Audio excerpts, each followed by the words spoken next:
Hear the word of the Lord. Amos 5:24. But let justice roll on like a river, righteousness like a never-failing stream. Proverbs 14:34. Righteousness exalts a nation, but sin is a reproach to any people. Let us pray. Heavenly Father, we enter your gates with thanksgiving and into your courts with praise. We beseech you, O God of might, wisdom, and justice, through whom authority is rightly administered, laws are enacted, and judgment decreed. Assist with your Holy Spirit of counsel and fortitude the Prime Minister of these islands and keys, called the Commonwealth of Bahamas, that his administration may be conducted in righteousness and be eminently useful to your people, over whom he presides, by encouraging due respect for virtue and religion, by faithful execution of the laws in justice and mercy, and by restraining vice and immorality. I decree and declare that vice and immorality must come to an end. Let the light of your divine wisdom direct the deliberations in this honorable House of Assembly, and shine forth in all the proceedings and laws for our rule and government, so that they may tend to the preservation of peace, the promotion of national happiness, the increase of industry, sobriety, and useful knowledge that may perpetuate to us the blessings of equal liberty. We pray for our Queen Elizabeth II, our Governor General, Dame Marguerite Pinling, for the members of this honorable House of Assembly, for all judges, magistrates, and other officials who are appointed to guard our political welfare, that they may be enabled by your powerful protection to discharge the duties of their respective stations with honesty and ability. We recommend likewise to your unbounded mercy all of our fellow citizens throughout the Commonwealth of Bahamas, that we may be blessed in the knowledge and sanctified in the observance of your most holy law, that we may be preserved in union and in that peace which the world cannot give, and after enjoying the blessings of this life, be admitted to those which are eternal. Grant this, we beseech you, O Lord of mercy, through Jesus Christ our Lord and Savior, who taught us to pray, saying, Our Father, who art in heaven, hallowed be thy name, thy kingdom come. Thy will be done on earth as it is in heaven. Give us this day our daily bread, and forgive us our trespasses, as we forgive those who trespass against us. Lead us not in temptation, but deliver us from evil. For thine is the kingdom, power, and the glory, forever and ever. Amen.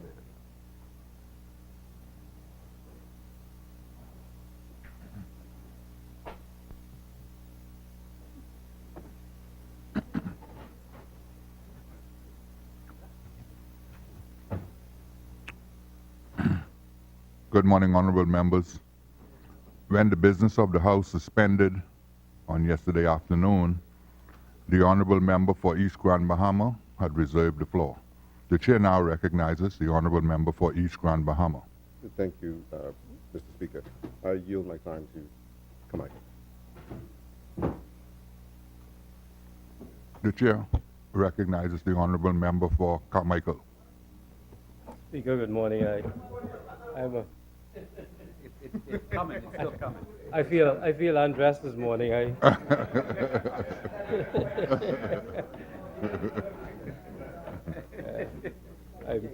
I'm may have to interrupt myself at some stage, Mr. Speaker, to get the right thing before me.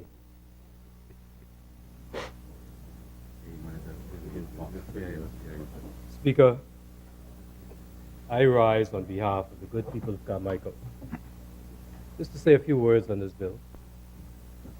Before I address the bill itself, sir, please permit me to show respect to a number of persons. First, sir, to the family of the late Calvin Johnson, a brother who in 1992 paved the way for many of us who are here today. Calvin was one of the first giant killers. He defeated an incumbent.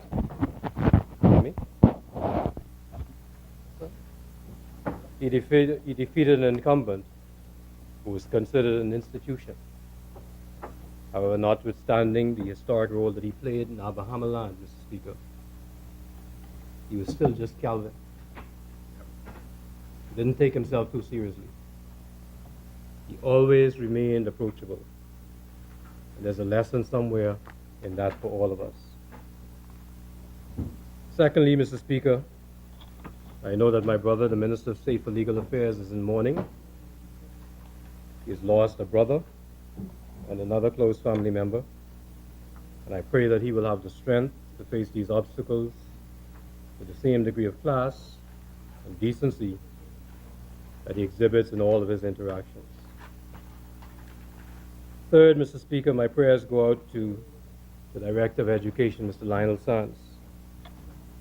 I visited Mr. Sands at Holy Cross Hospital in Florida a few hours after he was airlifted.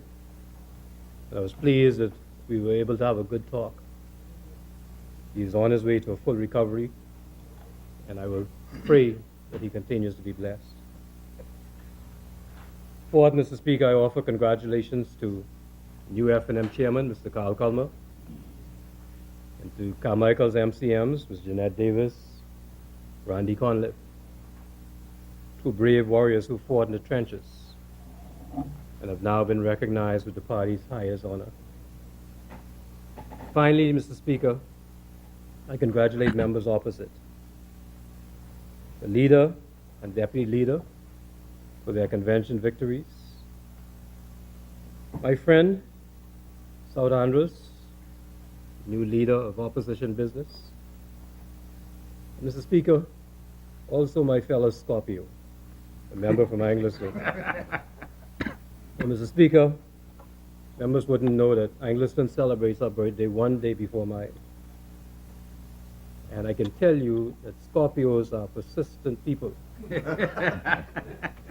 So, Mr. Speaker, whenever I come here, Mr. Speaker, whenever I come here,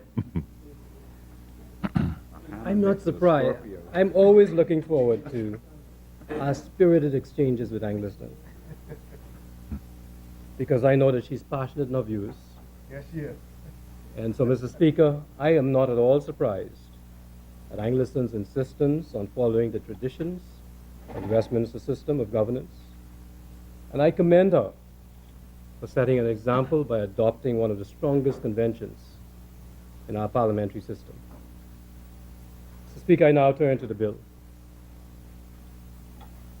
The first point, sir, is that this bill amends the Constitution of the Bahamas. And that is historic. When this bill comes into force, it will be the first time in the history of the Bahamas that a law which amends the Constitution has been enacted. And the F&M did that, sir. Mr. Speaker, the significance of this moment should not be lost on any of us. We've passed amendments, but they've never, ever been enacted into law. This will be the first time.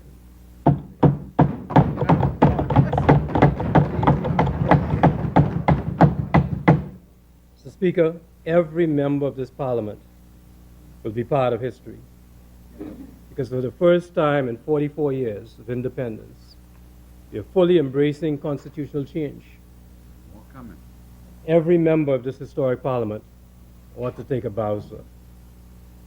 You see, Mr. Speaker, When we embrace constitutional change, we begin a new paradigm in the youthful life of our country. We send a message of optimism, a message of hope, a message that the sky is the limit. And accordingly, sir, I commend the Prime Minister for inspiring this paradigm that will lead to dramatic change in our beautiful Bahama land.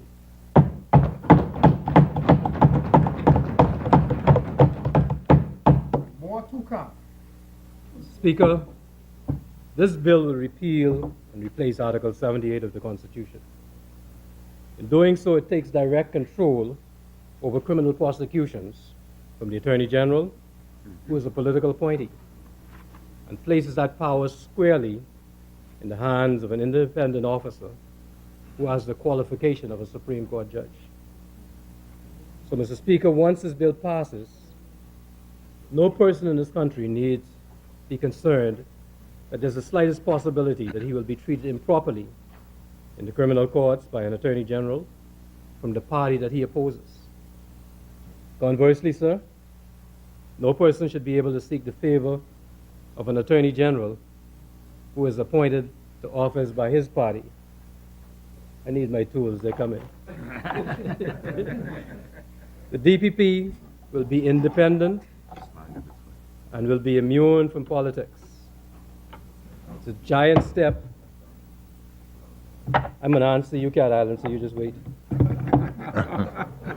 The DPP will be independent and immune from politics. It's a giant step in the right direction, and this historic parliament can quite properly take credit for moving our country ahead.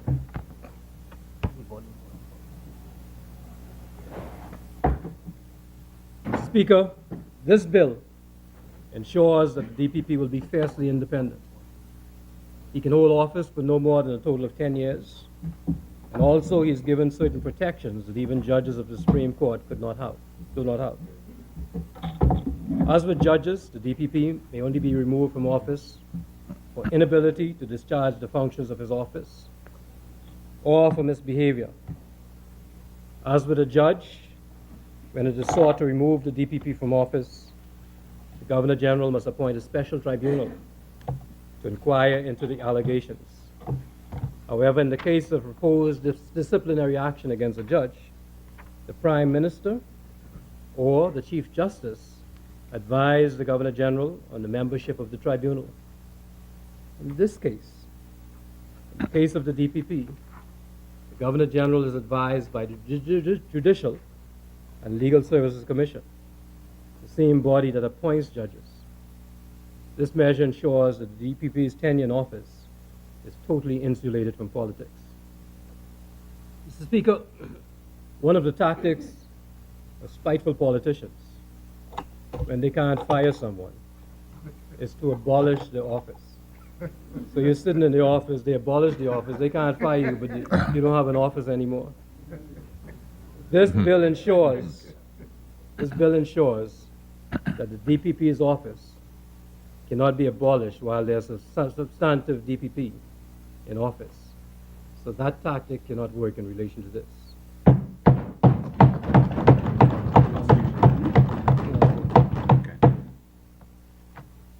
To speak all of these protections for the office of the DPP ensure that the person who holds office can be fearless in prosecuting anyone without fear or favor. It is good for justice. It is good for the Bahamas. I commend, Mr. Speaker, members opposite who support the bill. However, I'm surprised by the disingenuous critique that I heard from their lead speaker. Speaker, the member from Cat Island had the nerve to call the bill regressive. Regressive in relation to what? Regressive in relation to the law that they never passed, despite the advice of their own constitutional commission. Mr. Speaker, I had to look at him twice because he knows better. Mr. Speaker, the party that calls itself, you're not getting it? The party that calls itself progressive ought to have been on the right side of history in this debate, and Cat Island more so than any of us. You see, sir, when we were called to the bar, the person who was responsible for prosecutions was called the Solicitor General. He had no constitutional standing. He had no protections whatsoever. Burton Hall, now Sir Burton, was the Solicitor General that I worked with during my early stint in the Attorney General's office. He used to keep a plastic fireman on his desk every day, green plastic fireman. And he told everyone that he kept that in order to remind everybody that his job was to put out fires as Solicitor General. But the irony was that even though he was the professional fireman who performed the hard labor in the criminal prosecutions, putting the fires out, he still had to write minutes to the Attorney General to justify the Attorney General issuing his fiat in certain matters, to prosecute certain matters, or to issue a nolle prosequi. Mr. Speaker, we've heard much about nolle prosequi in this debate, and I just want to give a quick explanation for members, for the benefit of members. The fiat of the Attorney General is an instrument by which the Attorney General gives permission for certain prosecutions to proceed. The nolle prosequi is an instrument by which the Attorney General orders that prosecutions are stopped. Most of the times, Mr. Speaker, it is a farce. Because the professional officers who practice in the criminal courts on a daily basis write a minute to the Attorney General explaining why a fiat or nolle prosequi is needed. And almost every case, the Attorney General will sign it. He's the middleman. He's also a politically appointed officer. And in many instances, though not with our current Attorney General, who does have experience in the criminal courts, the Attorney General would never have spent a single day in a criminal court in his entire career. And you go back and you look at our Attorney Generals and you'll see. His decision, based on the advice of the professionals who know the criminal law and his own political considerations, end up carrying the day. That is the first reason why, Mr. Speaker, it is wrong for Cat Island to call the legislation regressive. Mr. Speaker, I recall prosecuting a case about 25 years ago. I was the professional prosecutor who spent every day in the criminal courts. Cat Island and his junior, Ms. Monique Gomez, defended a man who had committed an unspeakable gory crime. I believe that Cat Island did that case for free. It was a very difficult case. His client was not a career criminal. Far from it.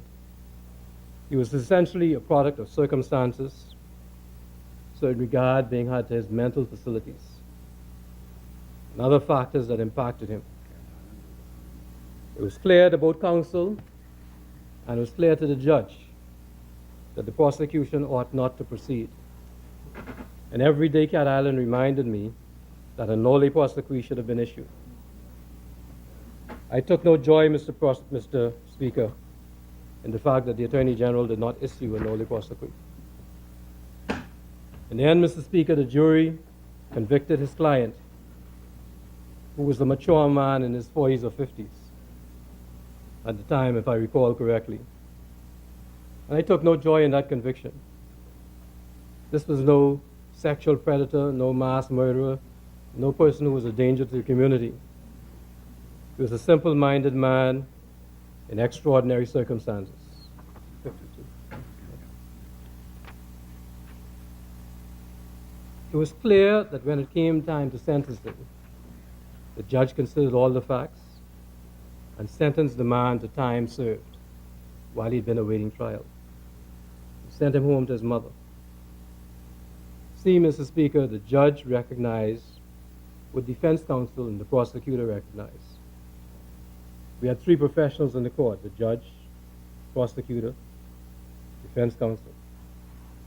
The Attorney General, who was the middleman and who had all the power, was the other factor. And he didn't issue the nolle. So we went through that trial that all of us realized we did not have to go through. Mr. Speaker, this legislation removes the middleman. It's for people like Cat Island, their clients. It is for the improvement of our legal system of justice that we are passing this constitutional amendment today. Mr. Speaker, in doing so, we are improving the state of our prosecution service in a way that members opposite did not have the courage, did not have the foresight, and did not have the inclination to do. Speaker, let me say right now, that notwithstanding the fact that we passed this legislation today, there is going to have to be some other enabling legislation. Members will note that provisions such as sections 52 to 54 of the Penal Code give certain powers, confer certain powers to the Attorney General. Once this is passed, a compendium of bills is going to have to come to amend our laws generally in relation to the powers of the Attorney General. But Mr. Speaker, I want to talk a little bit more about hypocrisy before I say it. The hypocrisy did not stop with what I spoke about today. This is the second time that the party opposite is on the wrong side of history in how they address this issue. In 2002, members opposite, though none of the current members, not one of them, the four over there, came to this Parliament and unanimously voted in favor of legislation to create the office of the DPP. Voted unanimously, every one. However, in order to win an election, they then went outside and waged a political campaign against the legislation that they themselves voted for. Mr. Speaker, they won a landslide electoral victory.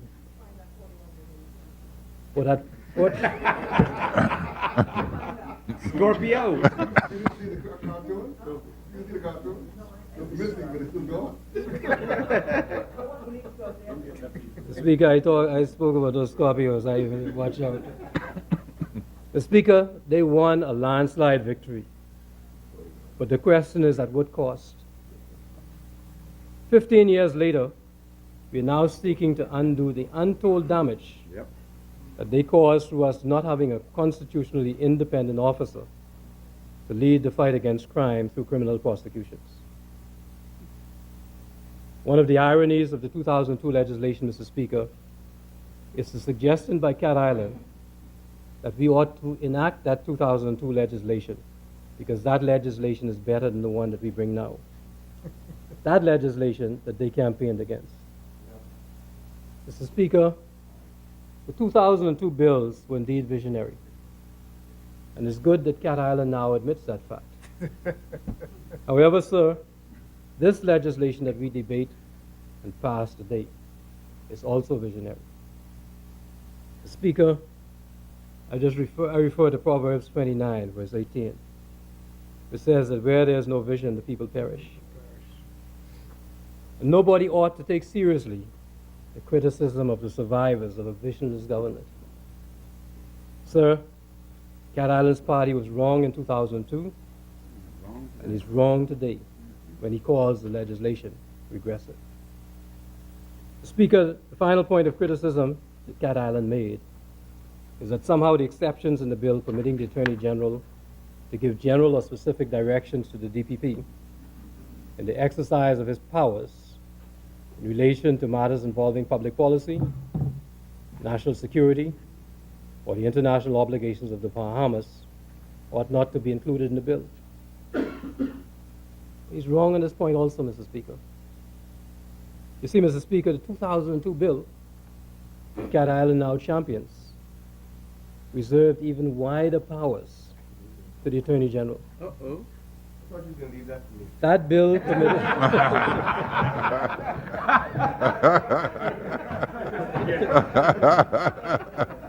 You'll strengthen the argument. You'll strengthen the argument. Your successor. From my MP. Your successor. Mr. Carmichael, man. Speaker, that bill permitted the Attorney General to give general and specific directions to the DPP Yes.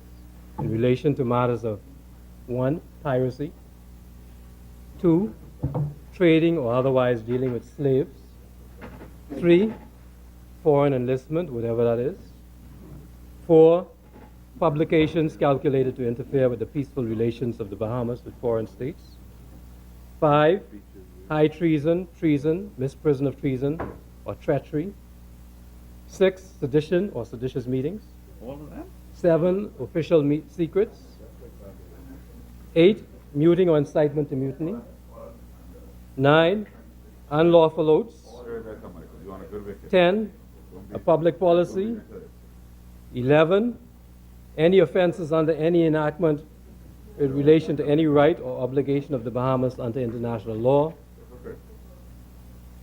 Mr. Speaker,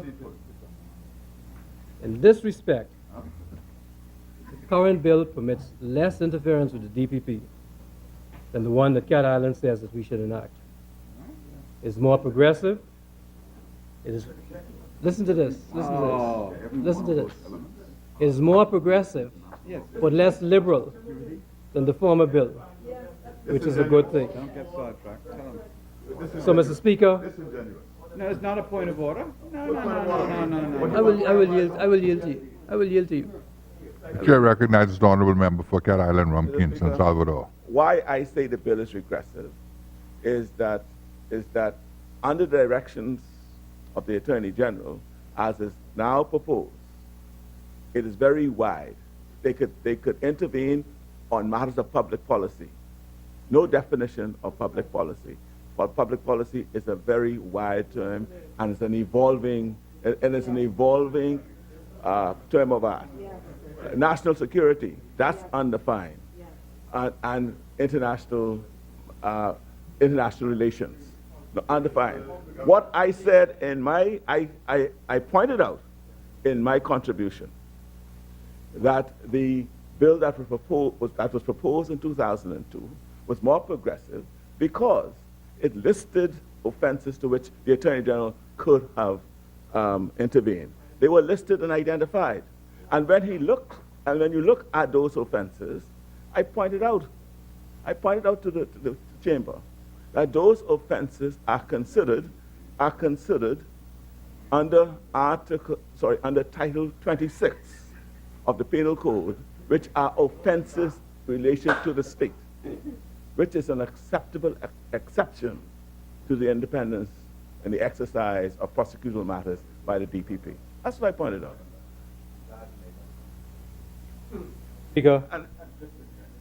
Speaker, I like giving members opposite the opportunity to explain themselves, even if they get 2 bites. Let me read from 2002 amendment.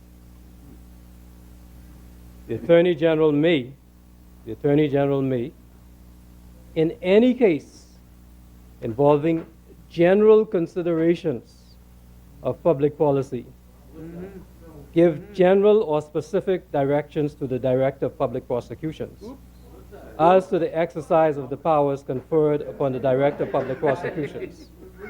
Speaker, general considerations. Yeah. General considerations. Tell me which bill is more specific, which bill is clearer, which bill is wider, Mr. Speaker. There's no argument on that. The Speaker, all that remains for me to do is to explain why those 3 exceptions of public policy, national security, and international obligations are so important. Without referring to any specific matter, the Bahamas has critical treaty obligations to sister states in matters involving international crimes. So, for example, matters such as extraditions, money laundering, etc., are international in scope. Nobody ought to be able to commit a crime in another country, flee to the Bahamas and claim safe haven. Moreover, nobody ought to be able to commit complex crimes in the Bahamas over the internet or by manipulating international banks while physically in the Bahamas, causing causing harm to persons in other countries and get away with it. Prosecutors are often faced and called upon to consider matters such as these. Sometimes the person being sought under international arrest warrants may also commit crimes in the Bahamas. Mr. Speaker, the prime focus of the DPP is to prosecute offenses under Bahamian law. The Attorney General, however, must consider issues such as comity between nation states and reciprocity in international relations. So when another country seeks the extradition of someone who is also suspected of crimes that have been committed in the Bahamas, there's a delicate legal balance. The DPP may want to prosecute locally for a minor crime. The Attorney General, however, is privy to the bigger picture. In these circumstances, Mr. Speaker, it is critical that the Attorney General protects our international standing among the community of nations by directing the DPP not to proceed with the local shoplifting charge, but instead to surrender the person for deportation or to commence extradition proceedings. Speaker, these matters arise more often than one may think. In March of this year, under the former administration, the Jamaican newspapers carried a story about a notorious Jamaican gangster who had escaped from Jamaica and been found in the Bahamas. Jamaica's Organized Crime and Counterterrorism Investigation Branch wanted him back because they were investigating a spike in murders in the area that his gang controlled. The Bahamas could probably have charged him with some immigration offenses, tied up proceedings in our courts, cost the Bahamian taxpayer lots of money. But the sensible thing and the sensible discussion was to deport him. Let him face charges in the courts in Jamaica. That is where the dichotomy between the powers of the DPP to prosecute and the powers of the Attorney General to intervene is most clear. We need this. Don't take any more of my time. What I'm saying is that there was a notorious Jamaican gang leader who somehow escaped from Jamaica and ended up in the Bahamas.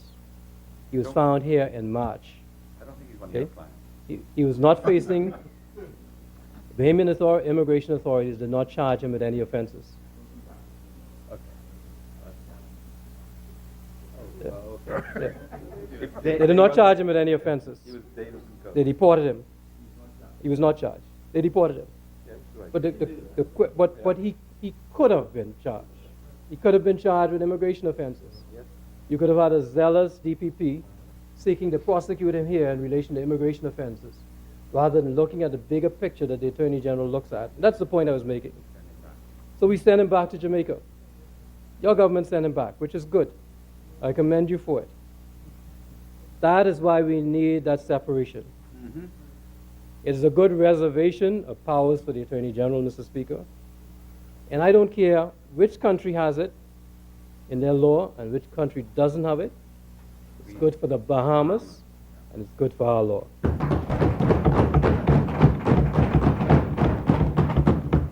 This bill is a wonderful tool in our crime-fighting arsenal. I'm grateful for the opportunity to serve at this historic moment in this historic Parliament, Mr. Speaker, and Carmichael enthusiastically supports the bill. Well done.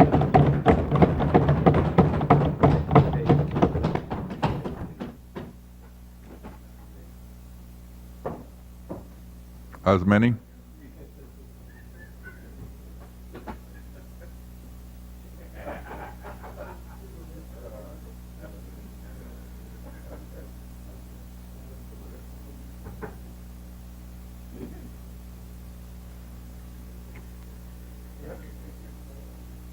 The chair recognizes the honorable member for Kalani. Thank you very much, Mr. Speaker. Speaker, we have three speakers today. You've just heard the views of member for Carmichael, attorney, and then after I speak, you'll have the views and the closure of another attorney. So I am sandwiched. Between attorneys, I've got myself. But I want to first congratulate the member for Cat Island, Rumkey, and San Salvador for his successful victory in retaining the leadership of the Progressive Liberal Party. I also want to congratulate other members and the member for South Andres in his elevation as business leader, the opposition. Congratulations. I've had 5 years of being a part of a theatrical scene, and now I am no longer, as we say in the Bahamas, the head fella of that movie. And now I sit in the audience and I will observe. Mr. Speaker, I'm proud to rise as the member of Kalani in support of this Constitutional Amendment Bill 2017, which seeks to amend the Constitution to provide for the establishment of an independent office of Director of Public Prosecutions.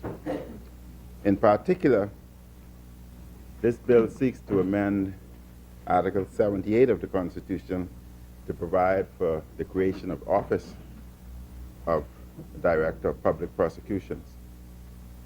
And by virtue of the creation of the office of DPP, Mr. Speaker, this bill seeks to confer all powers relating to criminal prosecutions previously vested in the Attorney General to the Director of Public Prosecutions. The Director of Public Prosecutions shall have the power in any case in which he considers it desirable so to do. That is, to institute and undertake criminal proceedings against any person before any court in respect of any offense against the law of the Bahamas, can take over and continue any such criminal proceedings that may have been instituted by any other person or authority, and finally, can discontinue at any stage before judgment is delivered any such criminal proceedings instituted or undertaken by himself or any other person or authority. Mr. Speaker, what this is saying is that criminal cases will be removed at the hands of the Attorney General. This legislation is in keeping with international best practices and norms, and it is long overdue. The Bahamas has been lagging in this area for far too long, Mr. Speaker, and this reform enhances our democratic culture. It deepens our democracy. It advances the liberty of citizens and basic justice. The legislation is a part of my government's program of transforming our political culture and reforming the culture of governance. Under the former government, there was an abuse in the grant of the nulli prosequi, including a nulli prosequi for a former client of the former Attorney General. Mr. Speaker, can you imagine Attorney General goes on leave, an acting Attorney General comes in office filled files, desk, floor, has difficulty even walking in that office because of files. But he can find one file, one file, out of the abundance of files and gives a nulli prosequi for that one file. He should have at least done 3 or 4, but one. It sounds strange. We got the EG and the Minister of State for Center. Christy said he was a children. Yeah, he's supposed to see that part. I wouldn't even go there. You know, the Prime Minister did promise that he would allow me to see the file He's a promising man. in Parliament. And I, being a non-lawyer, I said, yes, I will review the file. However, I will have my Attorney General in the Senate accompany me so he can interpret the laws for me. The Prime Minister had a problem with that. I never saw the file up to the day. We saw high-profile cases related to criminal prosecutions dropped with little or no explanation. The legislation before us, Mr. Speaker, is intended to limit the abuse of power. Mr. Speaker, the Free National Movement is creating a new architecture of governance. We will modernize and reform government in areas such as promoting transparency and accountability in all areas of government, from the awarding of contracts to incentives for investors. In areas such as public finance, policy planning and implementations, combating official corruption, and the efficient delivery of public services. We intend to enhance the effective freedoms, liberty, and the rights of citizens. Good governance requires a balance of values and the instruments used to protect the rights of citizens, the demands of national security, and safeguarding citizens from various threats. These threats, Mr. Speaker, include criminal gangs, drug trafficking, cyber threats, and other threats. Even as the government seeks to target the nefarious acts of criminals using various technologies, we are committed to removing the unnecessary interference of elected officials in criminal prosecutions. Both of these measures are intended to protect our citizens. Such protection is a central function of government. Citizens must always be protected from unnecessary political interference in the justice system.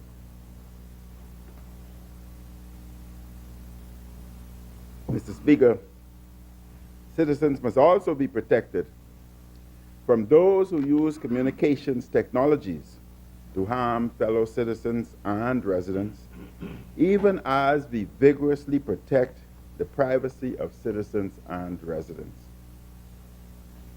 A mature and effective democracy requires such balance. It is good that there is ongoing public debate about the role, the purpose, and functions of government. And we welcome honest and open debate from all quarters, including from those concerned about civil society, citizen safety, and human rights. The best debates are those free of scare tactics and extreme positions, which do not take into account the necessary and multiple roles of government, which always require balance and prudence. Mr. Speaker,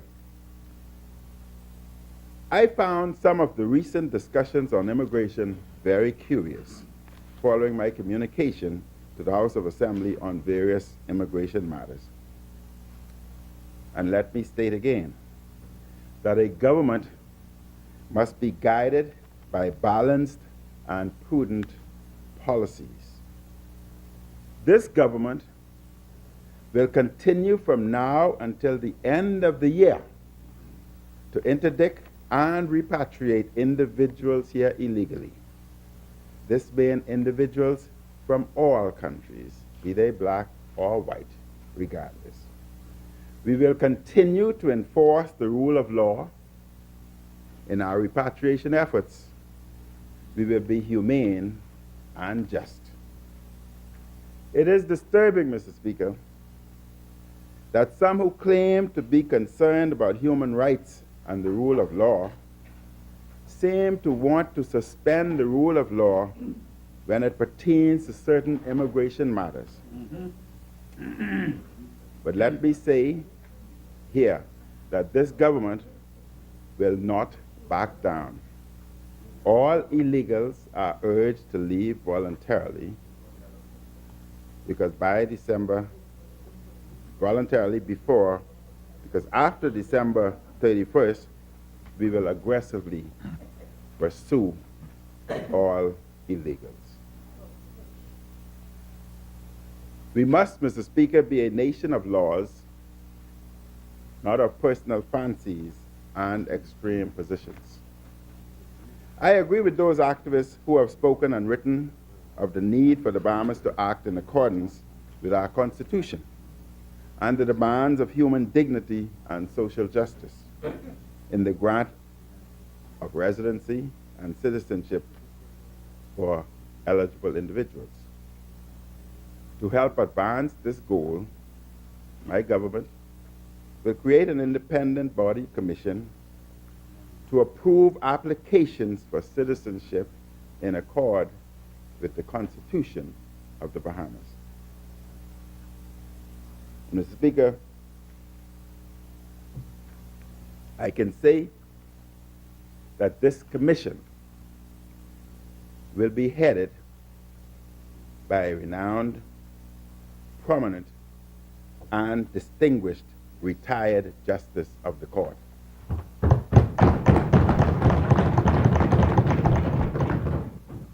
Except for cases of national security, we will remove the approval of applications for citizenship from the cabinet. Yes. We will continue to make the people's government more transparent, more accountable, and freer from corruption. Mr. Speaker, 2 to 3 weeks ago, it was my privilege to welcome to the Bahamas Commonwealth Law of Ministers and senior officials for their 2017 meeting.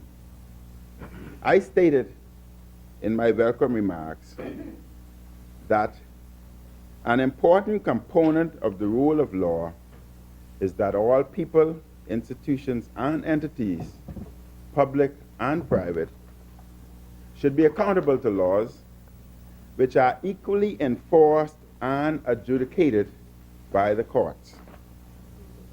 I advised the participants that their noble task is to promote the rule of law and to come up with solutions to legal challenges to facilitate the more effective, transparent, and efficient functioning of governments.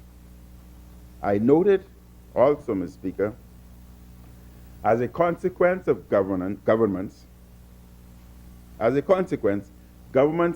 will be able to create the space to accomplish our development goals, to protect and advance human dignity, and to advance social justice. Mr. Speaker, advancing human dignity and social justice are at the heart of my government's agenda for transformation and reform. These principles, guided by our vision and commitment to job and wealth creation, combating crime and other threats to citizen safety and national security, and deepening our democracy and transforming government. Mr. Speaker, free and fair elections are a central part of a functioning and healthy democracy. This is why this administration will propose for an independent Constituencies Commission.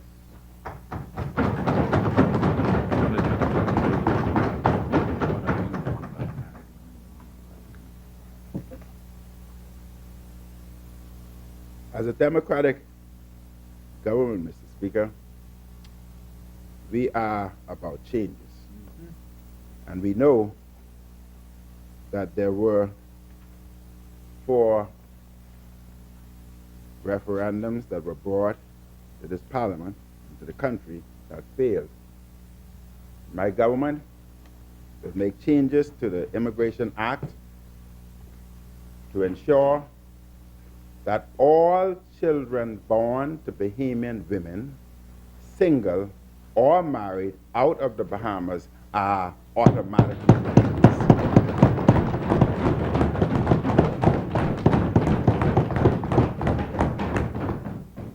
Still, Mr. Speaker, a democracy requires more than free and fair elections. We have seen emerging democracies with open elections. I voted for you, you know. I sent somebody to vote for you. You lost. I wasted my vote. But many emerging democracies, Mr. Speaker, do not enjoy the rule of law, which protects the rights of citizens and institutions and defines and limits the functions of government. A maturing democracy such as ours enjoy the rule of law. But to protect our democracy, to protect our democratic heritage, we must enhance the rule of law. The creation of an independent office of public prosecutions will help to enhance the rule of law by removing the unnecessary influence of political figures. Mr. Speaker, I also noted to the Commonwealth meeting that we are counting on them as law ministers and attorneys generals to be the gatekeepers and to advise legal methods and strategies to reduce and minimize opportunities for corruption and to deal with it when it occurs. I also stated that I am proud to announce that one of the pillars of my administration's governing mandate is no tolerance for official corruption.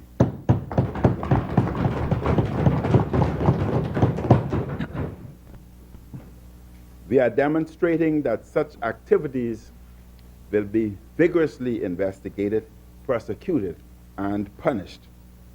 I further noted at that meeting that corruption is a crime and a violation of the public's trust.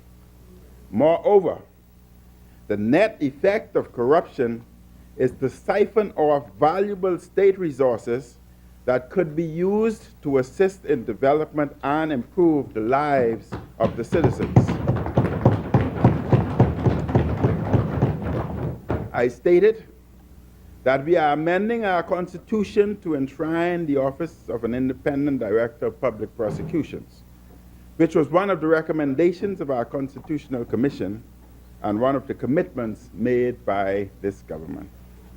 Mr. Speaker, the creation of this office, which will be staffed by independent professionals, is a new day for the Bahamas. It puts public officials, both elected and non-elected, on notice that if they engage in corrupt practices, they will face the legal consequences.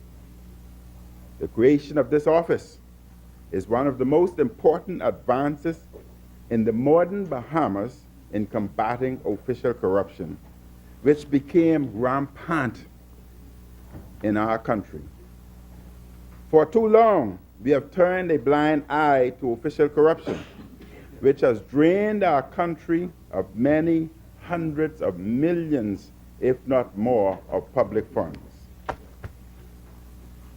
Official corruption, Mr. Speaker, retards and hinders national development and our progress as a country.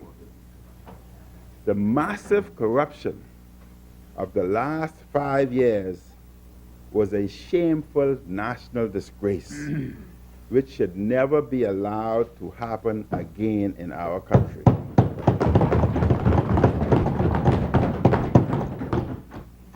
This critical legislation is designed to serve as a deterrence, and more to come.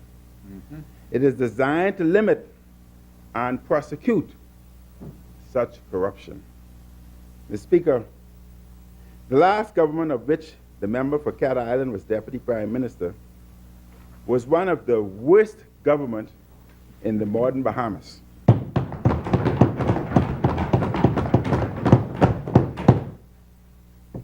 One of the keynote speakers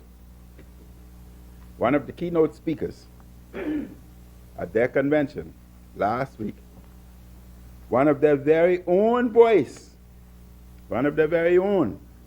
voiced the opinion of most Bahamians of the last PLP government. Now, we all know that Sir Lyndon Pinling is the father of the nation. We accept that. So your sister spoke last week. Monique Pinland, she spoke. When family speaks, you should listen. I'm going to give you some of the words your sister said to you. Family tell you the truth, others hide. So let's listen to what our sister, your sister, said to you. In my opinion, many of us forgot how to treat people. We made promises we didn't keep. Appointments were made, and either they didn't show up or kept them waiting for hours. And yet, we wonder why and how our party suffered its both crushing and humiliating defeat in the past general elections. It is also my opinion, that is sister's opinion, that many in the party became overcome with envy, consumed with jealousy, and some of us were stung by greed. Ooh. Sis also went to say, we became too concerned with who made ministers, but ignored the tastes and values of those who would make good representatives. Remember that. We became arrogant, petty, and no, sis was talking to them. Sis was talking to them. Sis wasn't talking to us. Sis was talking to them.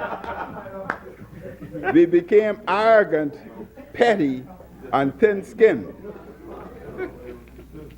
Some in our party became anti-Pinling, but quick to quote or call his name when it was politically expedient to do so. Our party has been broken. Our party has been torn at the seam, torn at the very core of its principles and foundations. Our party has become weak. We failed to reach the youth. We became, now this is most important what Sis said. Boy, I love Sister. I know the father of the nation, he's sitting there and say, Minister, let him have it. Say, repeat what my daughter said. So now I can say what Sister said. To you, not to us now, to you. We became dishonest. And we lost touch with too many people. We went on to talk about the arrogance and she went on to talk about the arrogance and failures of a government in which the member for Cat Island and Angleton sat in as cabinet ministers, saying little about the failures of the PLP. And she also said, we made statements that were out of touch, demeaning, and embarrassing. Thank God Pinland dead. Papa dead, so he didn't hear this. The father of the nation gone, so he didn't hear it. We allowed the political ambitions of a few men to dash the political aspirations of a whole people. I hope, this continue, I hope that our defeat at the polls was a learning experience. I hope it was a sobering experience. Just right here. I hope it's a reality check for all of us. And she went on to say, I hope we are taking stock of ourselves as a party and as a people. And I hope that when we reflect on what brought us here, we see our faults clearly so that we may correct them. The Speaker, time running out, so I'm going to speed up. But the one person you need to talk to is Chester, he ain't here. But, Mr. Speaker, I was very happy. Sis went on to say a lot more, but we're going to speed up. I was very happy to hear the member for Cat Island, the leader of opposition, stating that he will practice zero tolerance. And therefore, I am delighted you are now with us. But if that is so, I'm certain you would not have agreed with what was done. A contract was signed for a particular individual. The contract was not due, was expiring next year, May of 2018, next year. A contract for at least $200,000 for one person was expiring. Listen carefully now, because if you believe in zero tolerance, you don't believe in this. May of 2018, the contract is expiring. On the 4th of May of this year, you signed a new contract. Your government signed a new contract for the individual, which is not due, which is not expiring until May of next year. But you're saying this new contract will be effective from the 21st of May next year. What? You don't agree with that, though. You signed in the future. So, I know. That's shameless. I know. That's got to be shameless. Let me finish. I know that you don't agree with that. Shameless. The Speaker stopped the clock while they interviewed me. Time ran out. I know that you don't agree with that, and therefore I won't honor it. I won't honor it. Okay. But then there's another contract. For another senior individual. You gave for about $800,000. Bahamian people must know this. A 4-year contract for about $800,000. The contract was not. I know. I'll table them. Okay, now. The contract would have expired the 5th of June of this year. But hours before election, No way. you signed a new contract No way. for the individual for about $800,000 in salary. And I know you don't believe in zero tolerance, so I said to them that I'm not going to honor it. Take me to court. Take me to court.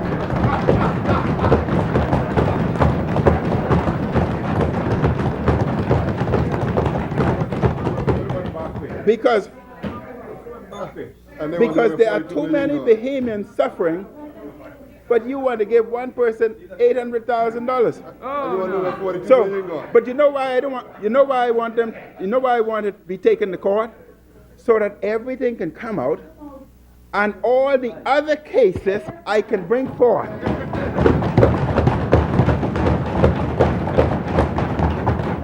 Now, They want to know where 42 million gone. You all have them.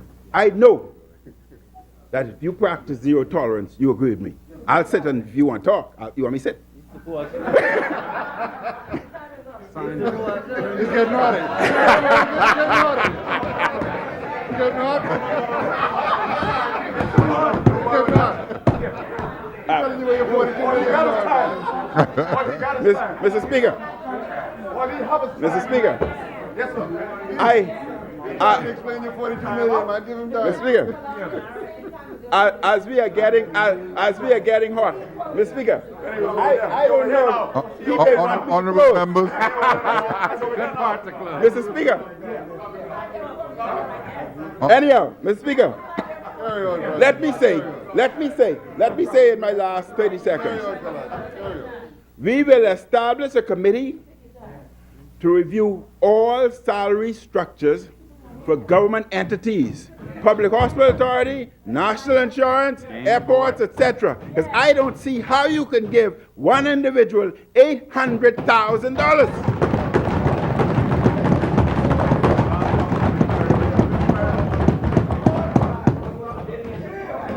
And hold on, Are you on a point of order? to my time, Mr. Speaker. Are you on a point of order? I finish. Listen, give me my 10 seconds back.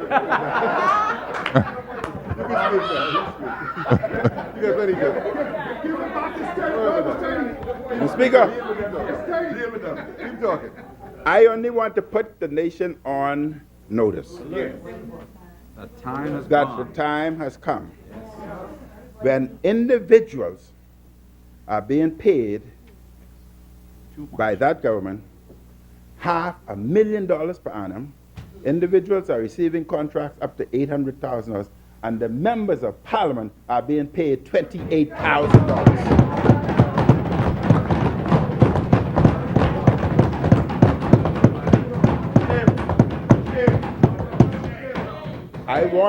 I want to put the country And on they notice recommended a pay raise, you know. that at the next budget, I will come forth with a pay increase for the members of parliament.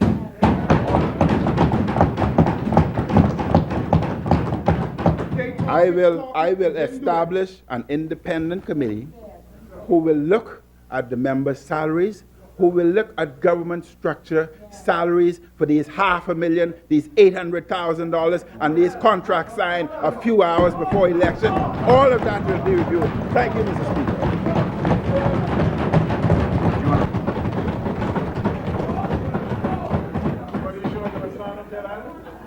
The chair recognizes the honorable member for Cat Island. I just, the member for Kalani has indicated he's going to be laying those contracts on paper. One question, he conveys the impression that one individual is being paid $800,000. Was that per annum, or was that over a period?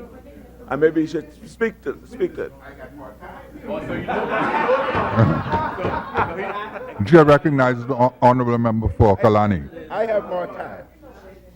You're replying, there's no time. You have given me, you signed the contract a few hours before election. Hold on. 9th of May. It's a 4-year, hold on.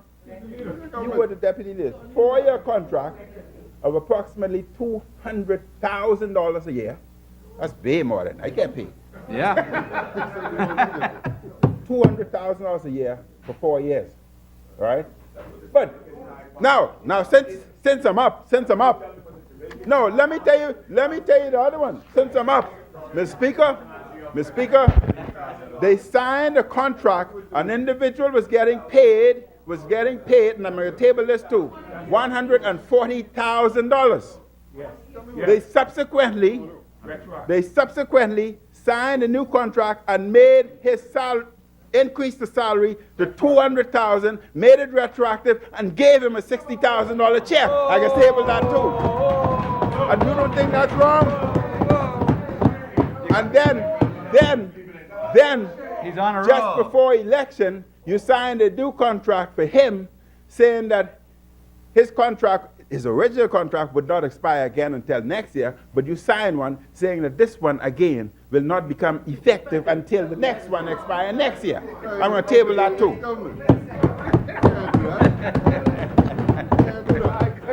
Now, if you want me to get up again, I have more. You want me up again? Keep some dry, keep some dry.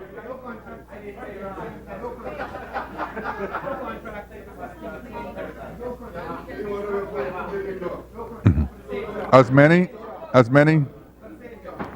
the chair recognizes the honorable member for Yamacraw.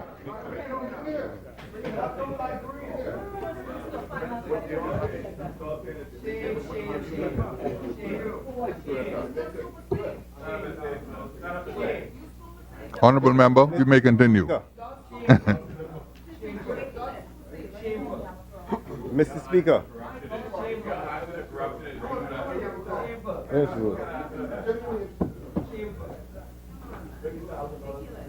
Mr. Speaker.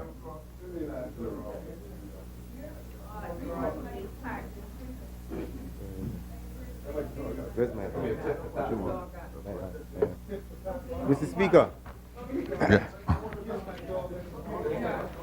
I rise to wind up the debate on the bill for an act to amend the Constitution for an independent director of public prosecution.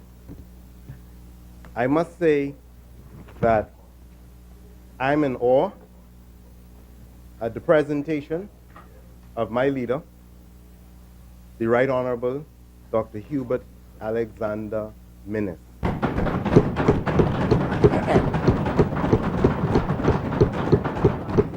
What an awe-inspiring, riveting presentation by an individual who just 6 months ago, the leader of the opposition on all of that band, described as a man who was ineloquent, couldn't speak, couldn't talk, and just like Muhammad Ali, he floated like a butterfly. And he stung like a bee. Not only that, just as Muhammad Ali held on the rope and did the rope-a-dope, he rope-a-dope with the leader of the opposition. And with one vicious right, Knock him out. he ain't knock him out yet. Please, no. He's just toying with him because the big punch ain't come yet. But he thinks that the light is off. It's not off as yet. Mr. Speaker, before I proceed,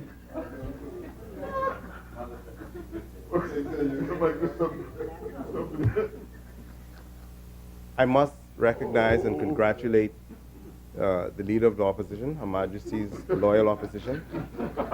I must congratulate my constituent, the Member of Parliament for South Andros, and also the Deputy Leader for Exuma and Ragged Island. And I've made no secret, Mr. Speaker, that Angliston is a lady that's near and dear to my heart. I've said in this Honorable House of Assembly what contributions her family has made to me, but not only to me, but to this country. And I quite remember Mrs. Farkas speaking to the Honorable Member of Angliston's mother and her father and describing the socio-political, economic, and cultural contributions that they've made to this country. And I'm quite certain that she is well capable of filling the shoes not only of her father, her brother, and her mother in this honorable place. So I expect great things from Angliston.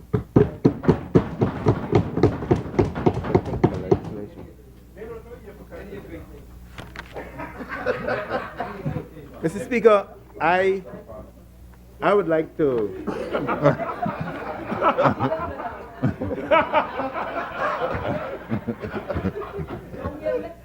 I would like to, Mr. Speaker, I would like to begin my contributions where my learned leader ended. And what my leader's presentation today basically encapsulated what I said when I first laid this bill and I started this debate, is what is a contemporary and timely approach to this issue of an independent public prosecutor. When I first debated this bill, I indicated then, as I do now, that there is history, rich history to this bill within the Commonwealth of the Bahamas. There were two commissions to look at the revision to our Constitution, and both of those commissions herald the need for the amendment to our Constitution for an independent director of public prosecution. I indicated then, as I do now, that no less a person than two of our top legal luminaries in the person of Mr. Justice Stephen Isaacs and Mr. Alfred Sayers QC lamented the fact that at this stage of our development, we had not come to the conclusion or arrived had not come to the conclusion that the amendment that is being passed today is absolutely necessary. And both of those men, as you've heard throughout this honorable house, highlighted incidences within our Commonwealth which necessitate the amendments. They spoke to the issue when one cabinet minister in the time of Mr. Alfred Sayers, when there were serious allegations of a rape charge being brought against a cabinet minister. And Mr. Alfred Sayers said at that time they were in cabinet, and how the appearance of the whole ordeal looked.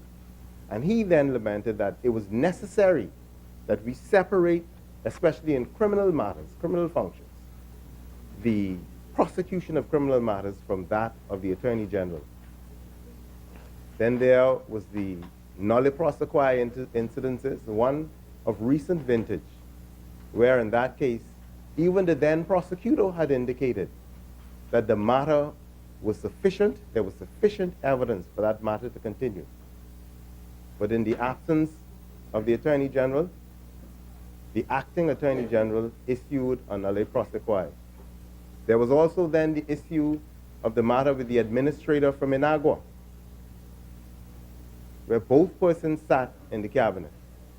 And that issue arose as to whether or not, and there was wide public furor as to whether or not some prosecution should have been laid. And I will tell you, from where I sat then, senior members of the profession, even certain members of the judiciary, looking at the independence of the administrator and the role that the administrator played, indicated that that matter, that something should have happened in that matter. Every case that comes before the Attorney General's office, criminal matters, is an allegation against somebody. You're innocent until proven guilty. And where it's determined that there's sufficient evidence, you go ahead. But when I said earlier, Mr. Speaker, that I would start where my learned senior ended, I was referring to the meeting of the Commonwealth law ministers in the Bahamas. And which was recently held, and 35 members of the Commonwealth, the majority of them, attended that meeting. And they attorneys generals and law ministers attended that conference. And the theme was just strengthening the rule of law through technology.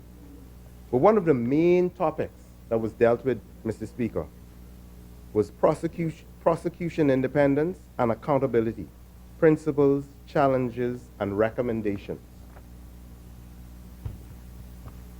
And a part of dealing with the whole issue of an independent prosecutor, they looked at the advantages of having an independent prosecutor.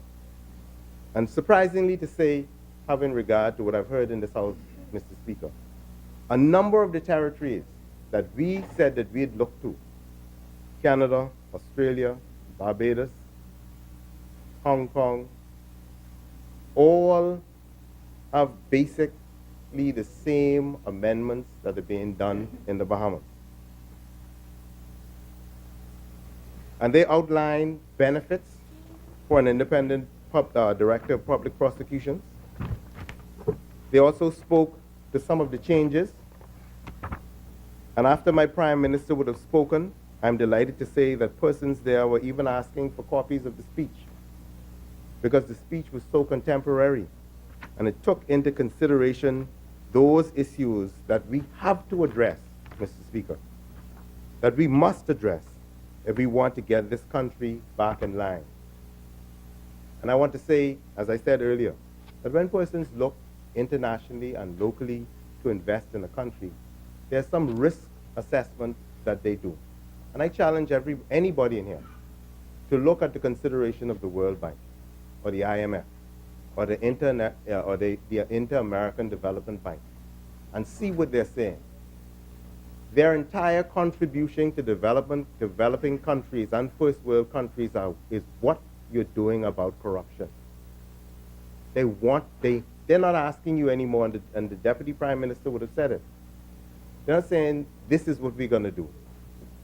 They're saying the proof is in the eating of the pudding. They want to see, not just see your legislation, an integrity commission bill, that lays code of conduct for parliamentarians and senior public officials. They want it passed. They want the regulations in place. They want to see they just don't want you to pass an Ombudsman Act anymore. They want it passed, and they want to see the infrastructure in place. Freedom of Information Act. Just don't tell them about it anymore, because it affects the average ordinary person and the viability of your country both locally and internationally. Put the infrastructure in place, and I'm delighted to say that we've already dealt with that matter, and what is necessary to bring the infrastructure in place for the Freedom of Information Act is on the way. But I'm asking members of the public, especially the media, to do your comparative analysis. Because sometimes it's just simple as a Google, and you can get a lot of information. Because if you would listen to the contribution of the leader of the opposition, you would have gotten the impression that this bill that we are putting here is retrogressive, it's not contemporary, and it's not for the good order, peace, and governance of the Bahamas. But if you looked at Canada, if you look at Australia, even the two territories that he quoted from, Jamaica and Belize, what they're required to do is pass subsidiary legislation to adopt international conventions that deal with the independent director of public prosecutions. They're expected to adopt the guidelines on the role of prosecutors adopted by the 8 United Nations Conventions on Prevention of Crime and Treatment of Offenders in Havana, Cuba, 2017, August 1990. You have to do that. So when you look at places like Australia, when you look at a country like Jamaica, they follow those international standards. They create an office. There's a way how you appoint the person and give them tenure. And it's in accordance with the act that we have. So don't just allow, and I'm turning to the media, don't just allow someone to come and quote an act and you don't do your analysis. Call the president.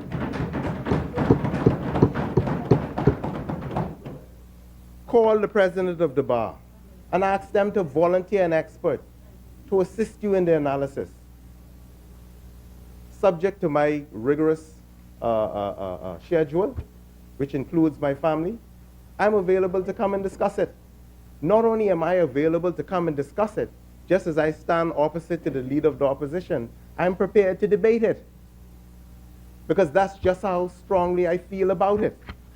And as I said, the Commonwealth law ministers and attorney generals of the Commonwealth of the Commonwealth highlighted the Bahamas. Highlighted the Bahamas as one of the jurisdictions, and they call Malta also and New Zealand, that did not have an independent director of public prosecutions. And the necessity for the same. So can you imagine when law ministers are coming from around the world to discuss anti-corruption legislation, and they hear the Prime Minister of the Commonwealth of the Bahamas delivering a speech that is contemporary, that looks at local issues and international issues, and is able to intelligibly present them. Not only present them, but his Honorable Attorney General can produce the legislation and says, this is where we are, and this is where we're going, and we get the blessing. Now, we indicated before, and I want to commend everybody that contributed to the act, to this bill that's before the court, before the Honorable House of Assembly. I want to especially thank Cat Island, Rumkins, and Salvador. After all he had said, he agrees to support the act, the amendment. And so when it comes time for voting, no doubt, he will say yes, he remain seated, and he will accept it, because it is the right thing to do. And on this point, we all will get along. Right, Seabreeze? But the bill establishes the office of an independent director of public prosecutions. You know what I did? And I'm going to invite the members of the media to do? Look at the provision. And then go to your Constitution. And look at the provisions of the Constitution. that the member for Rumkey, Cat Island, and San Salvador says is retroactive. They basically follow the same wording. 78A gives the Director of Public Prosecutions, as it gave to the Attorney General, the authority to initiate, undertake criminal proceedings. It's just, you just take it out and you put it there. Now, there was an exception that I want to commend Carmichael Road, my member of Parliament, for dealing with, that really caused persons to get their knickerbockers in the knock. And that was really necessary. It wasn't necessary. It wasn't necessary. Because he highlighted perfect examples where the Attorney General, in fitting circumstances, and is recognized around the world because of international comity, international arrangements, can very well say to the Attorney General, this is not a matter. Come on. You're going to destroy our relationship. He can give him instructions on that, specific or general. They're going to move an amendment today to say that, like in Canada and Australia, those specific instructions must be gazetted. But there's an exception to gazetting, and because I don't want them to get you on this also. If the matter concerns national security, you may be told as a matter of national security. But if I can come and explain every word, every comma as it relates to the actual matter of national security, then it blows everything out of the water, right? Yeah. No. You undermine all of your international obligations or your patriotic obligation to the Commonwealth of the Bahamas. Now I remember a case, and I want to give this example, and I know Angliston will be very happy about this.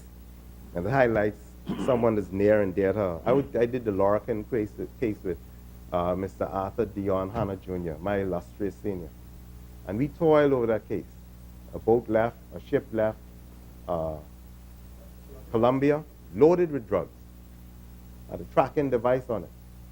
It was a tracking device. Interception of communication, they put it way down there. That was way down. The boat was leaving there to go to the U.S. When they got in Bahamian waters, it developed engine problems. There was instructions given to say, hey, allow that boat to carry on. Let them fix the engine. We're tracking. We understand. So the message was sent. A general message was sent. And I could speak to it because I was involved with Mr. Hanna. Just go down there and tell them, leave that boat alone. Because there are some international persons involved in the transshipment of drugs, and we want to know who is in South Africa, who is in Europe, who is in Canada, who is in we want to know all of that. If you stop this boat now, if you prosecute now, you blow the whole case out of the water. They took the boat. And the boat stopped. And then when they got the boat to the Defense Force base, they were surprised to see everybody at the base. Some people who they didn't even know, international persons were there on that base, hiding in a car and just watching. That night, they took account, and then the drugs were sent from the base all the way to the police head, to the police drug house. And would you believe that between the base and the drug house, some went missing? Not in the Bahamas. And this is why I highlight Angliston's brother, who is a very intelligent gentleman. And after we finished around 1 o'clock that night, Angliston, he said, I need you to do one thing for me now. I was dead sleeping. I said, what is that, sir? I want you to go to the Defense Force base and drive from the Defense Force base to the drug house. Because that's how long it takes. Some people were saying the convoy pull off and leave them, see whether or not, I want to see whether or not there's any rise in that road and you could not see, or any bend in the road. You tell me. I said, man, I got to go and ride this whole road tonight. And I didn't want to do that. But then I got to the base and I turned my car around. I realized, wait, there's a bend in the road. And then I realized someone said when they got to Carmichael Road and they looked straight down, they could see the cars. You all remember the old Gladstone Road. They could see when the car turned to go up the hill. And I said, but there's no way. I stopped my car and I looked on the road. He couldn't see that far. And His Grace, Archbishop Drexel Gomez, he was one of the persons on the panel. He said, you know, I also went where Fire Trail Road meets Gladstone Road, and I couldn't see all the way down there. So I don't see how this person can see. So it highlighted a lot of different things. What it highlighted to me in that case, that there were certain persons who were deep cover or on that boat and in this country, that in those circumstances, you had to say if we had an independent director of public prosecution, you can't prosecute them. That boat was not even supposed to be intercepted. And those things are still happening now. International law enforcement agencies are coming together to eradicate crimes that are international in nature.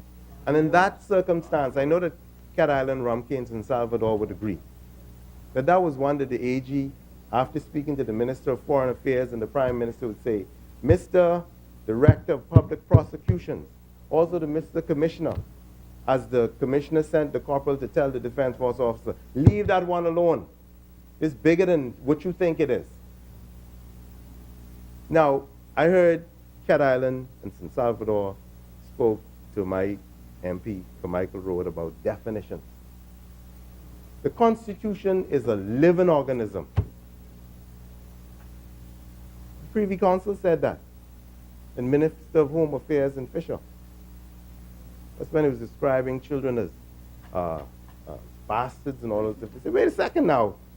This Constitution is informed by too many things. You have to stop that. And because it's as a living organism, you have to give it the breadth, the height, and the length for contemporary, it says, construction. What was a matter of international, what was not a matter of international crime yesterday is now a matter of international crime. Nobody's thinking about cybercrime. You know, Australia some years back had a big discussion about terrorism and how it affects and how do we investigate and all those different things. So you have to, with some words in the Constitution, you can't give them, clothe them, or cast them in one definition.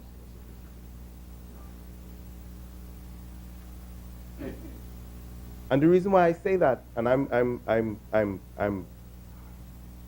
have great respect for Cat Island, Rumkins, and Salvador. He's one of the most senior members of the bar. He's produced many children at the bar. QCs, and I know he would confirm that. But a reasonable interpretation of the Constitution would say same. So when looking at this bill, in terms of, I've given you a proper illustration as to when the Attorney General or the government, Attorney General can give specific instruction. I didn't even go to when there's a circumstances where there's a state of emergency, when everything is suspended. When there may have to be instructions given. Even your office, under those circumstances, may be suspended. When you have a state of emergency and the Governor General say everything gone, we got to send the army out to take care of things now. That's the extreme. But in keeping with what the law minister said, what our Constitutional Commission said, this is a contemporary piece of legislation. And why I said I start from where the Prime Minister ended is because the Commonwealth Law Minister dug into this, and I could provide anybody with a copy of that presentation, and you could read it for yourselves. And you could go online, just like you can come to Parliament, and I deliberately say this, and get a copy of the Act and match them up. And if you want an explanation, the Attorney General or someone else can come to your community and explain it to you. And so this is just one part of a compendium of legislation that we are putting. And for those who say we have no plans, I want to disabuse your minds of that. We inherited a country where everybody wanted a piece of the action. We have disclosed a number of contracts that demonstrated the level of corruption and dishonesty that existed in this country and still exists. We have disclosed to you, and we will be disclosing even more, what the international community is saying about the bills that we're passing, the anti-corruption legislation, the unexplained wealth, that if you go into Parliament and at the end of that you come out with millions and you can't explain where account for it, it goes to the government. But that does not dismiss criminal prosecutions against you. Nobody wants to come and invest in an environment where there's a high propensity for theft. And a part of the Bahamian community's responsibility, especially the media, is to get the legislation. Become acclimatized to the worldview. Hear what the international bodies are saying. Seeing what they're demanding of the Bahamas. When you could have the IDB, the Prime Minister outlined just 2 contracts. And the IDB has placed an international communique about the nature of contracts in the Bahamas and why they're refusing to deal with certain contractors. When our neighbor to the north, who we all agree should be our major trading partner, is accusing us of being millions of dollars in corrupt contracts. You think they're going to tell their people to come and invest here? When we insult investors and call them crazy and every other thing than a child of God, then cuss the court out. Those are the things that we must get rid of for people to come invest. And let's take it away from the international community, local investors. So this bill goes a long way in satisfying our local and our international responsibility, but in bringing transparency and accountability to the administration of justice. And so I support this bill. My government supports this bill. We've been in contact with some of the members of civil society. I want the church to get even more involved. Young lawyers, go and set up legal aid clinics and discuss these things. It's not that you're pushing yourself or you're trying to get monies from anybody. You may get a client. Go into your churches and discuss these matters. But what I want to say is that in accordance with my Prime Minister, when we speak to transparency and accountability, don't allow nobody to try and pull a fast one on you. And then at the end of the day, come back and say, I support it. You can't breathe hot and cold. You will be spewed out. I want to speak just briefly to an issue raised by my Prime Minister, because it is near and dear to my heart. And it speaks to patriotism. It speaks to sovereignty, and I make no issue of it, and loyalty to this country. And to say that, like every other country, sovereign country, we have a right to protect our borders. That there are laws that govern the movement of people. But we say that with the understanding that the history of man is that of movement. And we always like preach the gospel. People moved about to spread the gospel. And for those who get hung up on whether or not they're white or black, the sociologists, the psychologists, and all of the anthropologists agree that the first man was in Africa. They just moved. And they describe.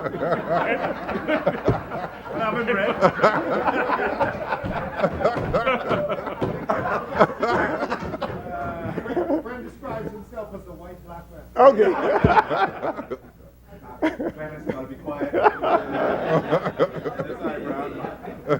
Mr. Speaker, they just simply moved. They just simply moved, Mr. Speaker.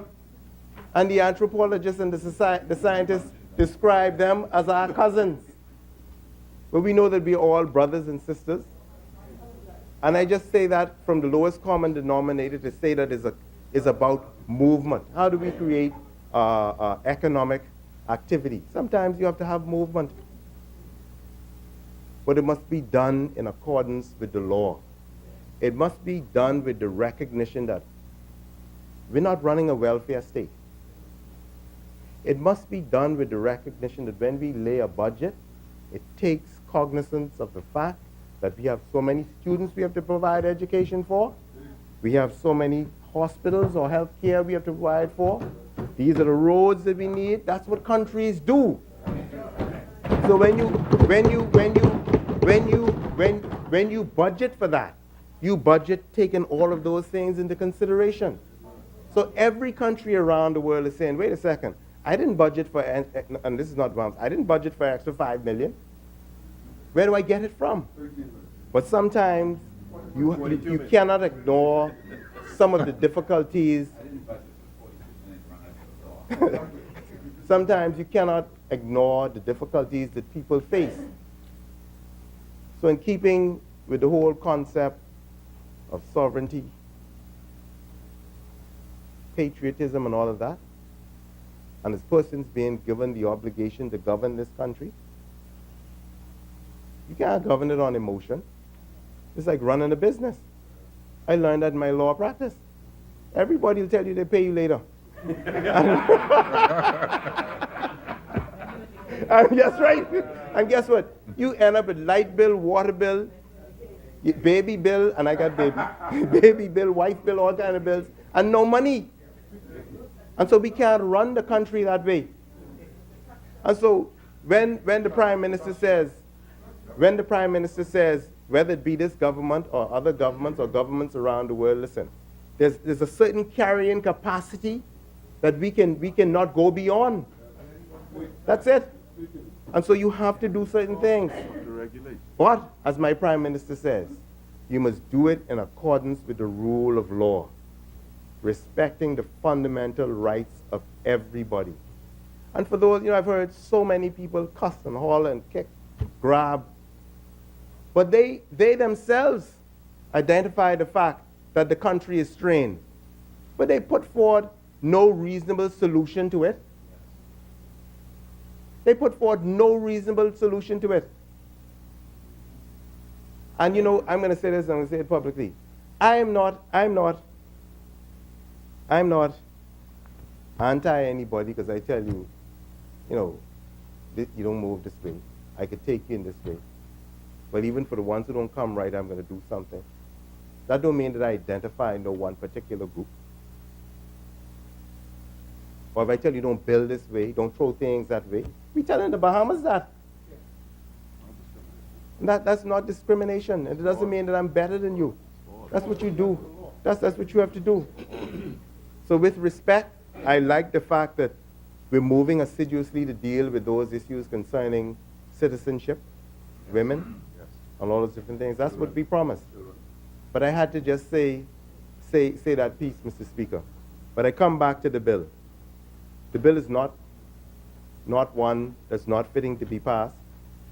I'm happy that for those who sit here today, even though we've said certain things they agreed with the 2000, and they now agree with this one. Tenure is secured. When you look at bills coming from Australia, I think give their Director of Public Prosecution 7 years. Just go and Google it and look it up. Removal, misbehavior, defect in mind, and there are tons of cases that you can deal with in dealing with this bill. So I have no hesitation, Mr. Speaker. I have in regard to the history, what has happened in this country, what is now happening, what is being demanded by our brothers in the Commonwealth community, and what we see on the ground for the independence of the judiciary, for the fluid administration of justice within the Commonwealth of the Bahamas, in presenting this bill and rounding up the debate on this bill. So in the circumstances, I place this bill for the Honorable Court. Sorry. For final reading. Okay. For second reading. I thank you, Mr. Speaker.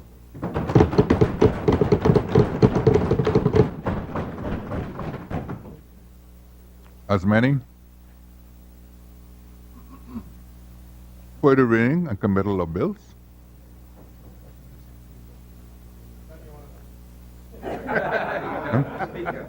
Mr. Speaker, he is the judge of the High Court.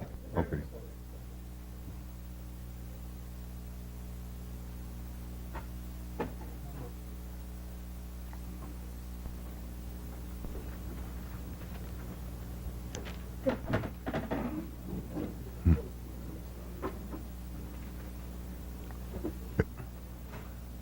It has been moved and seconded that the following bill be read for a second time. Can I have a copy? As many as are in favor will remain seated. Those who oppose will rise. It's ordered that the bill be read a second time. A bill for an act to amend the Constitution to provide for the establishment of the Office of the Director of Public Prosecution and for matters connected thereto.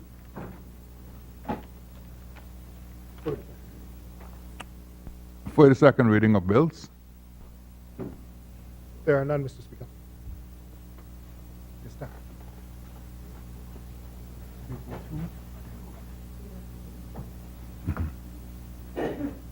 You all want to go back now and lay it?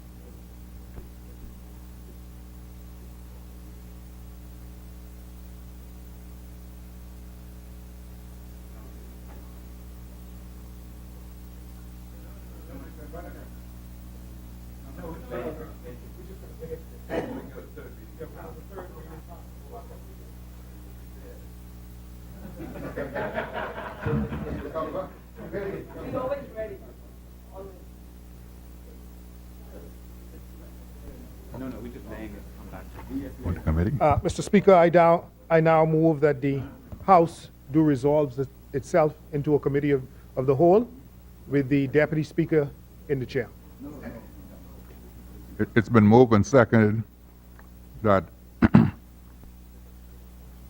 the House resolve itself into a committee of the whole House with the Deputy Speaker in the chair. As many as are in favor will remain seated. Those who oppose will rise.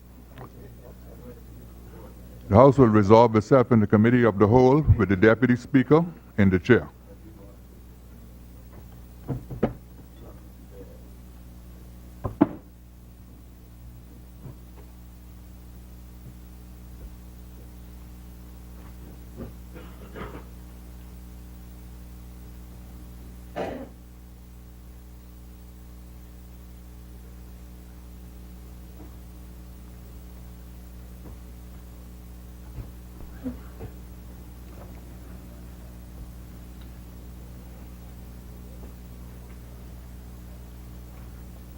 Committee of the Whole? As many. Chair recognizes the member for Bamboo Town.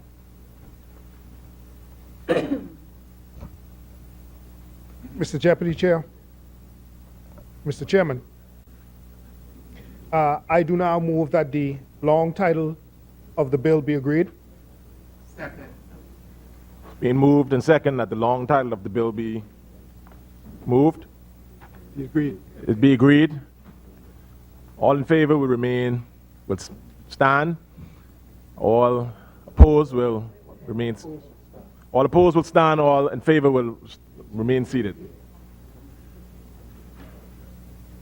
It's now passed. The long title has been agreed. As many? Mr. Chair, I do now move that the short title and commencement of the bill be agreed. Being moved and second that the short title and commencement of the bill be agreed. As many? As many as in favor will remain seated. All opposed will stand. The short title and commencement has been moved. As many? Mr. Chair, I move that Clause 2, the interpretation and clauses be agreed. It's being moved and second that the interpretation and clauses be agreed. All in favor will remain seated. All opposed will stand. It's being moved. It's being agreed. As many. Mr. Chair, I do now move that Clause 3 be agreed. It's being moved and second that Clause 3 be agreed. The chair recognizes the honorable member for Yamakura. Mr. Speaker. Chairman, sorry. I move that Clause 3 be amended in the following terms. In paragraph 4 of the proposed new Article 78, delete the words reading and signed by the Attorney General and substitute the words writing. Sorry, thank you very much, Kedava. Writing, thank you. The words writing and signed by the Attorney General, and substitute the words writing, signed by the Attorney General, and publish in the Gazette.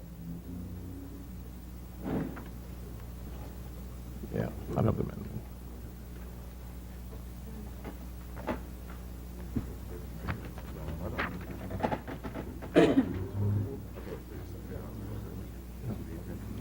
It's being moved that the following amendment be made. Clause 3, it's amended. In paragraph 4 of the proposed new Article 78, delete the words writing and signed by the Attorney General, and substitute the words writing, signed by the Attorney General, and published in the Gazette. As many? As that are in favor? The chair recognizes the member for Angleston. Thank you, Mr. Speaker. Speaker, as you're aware, this amendment came to our attention yesterday. It was not foreshadowed when we began this debate. And so I understand, I believe, why it is being added. It's more in line with the Canada model, which has added this thing about gazetting. But I just want to just clarify, because I've heard the arguments and the debates from Carmichael and from Elizabeth about the necessity for this legislation, the evolution in this process. But I think I just want to clarify, and for the record, that it is clear that on our side, we don't object to the evolution. What the objection is, the statements that assert that this is doing something that is not doing. And that is where the objection comes in. But it appears, Mr. Speaker, based on this amendment, that we've not adopted the regional model, which has gone the route of independence in its purest form. And we've gone into a hybrid situation. And so I just want to just clarify that, or put on the record, that this legislation does not achieve the pure sense of independence that we've seen in the region, but rather it has allowed the Attorney General to have a continuing role in the issue of nollies and prosecutions in the circumstances. It's misleading? Okay, let me just look at this section again that we are amending. We're talking about paragraph 4, Article 78. And it says the Attorney General may, in any case involving considerations, doesn't have the word general, but it says in any case involving considerations of public policy, national security, which, by the way, which is usually what's asserted in the cases criticized here, or international obligations of the Bahamas, give general or specific directions to the Director of Public Prosecutions as to the exercise of the powers conferred upon the Director by Article 78A3. And the Director of Public Prosecutions shall act in accordance with those general or specific directions. And I think what this is adding, it says that the paragraph 4 says it must be in writing, and we're adding and published in the Gazette. So I think that is what we're adding. But this, yes, so I just want us to know in this Parliament that we are not going into the purest form of independence. We're allowing the Attorney General to keep his or her hand in nollies. Thank you, Mr. Evans.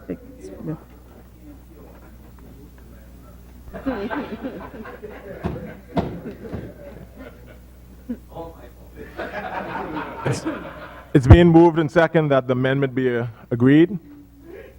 As many? Those that are in favor remain seated. Those opposed will rise. The amendment has been agreed. As many? Mr. Chair, I do move that that clause 3, as amended, be agreed. Being moved and second that clause 3 as amended be agreed. All in favor will remain seated. All opposed will stand. Clause 3 as amended has been agreed. As many? Mr. Chair, I do now move that clauses 4 and 5 be agreed. Second. It's been moved that clause 4 and 5 be agreed. As many will remain, as many? That are in favor would remain seated. Those opposed would stand. It's agreed. Clause 4 and 5 has been agreed.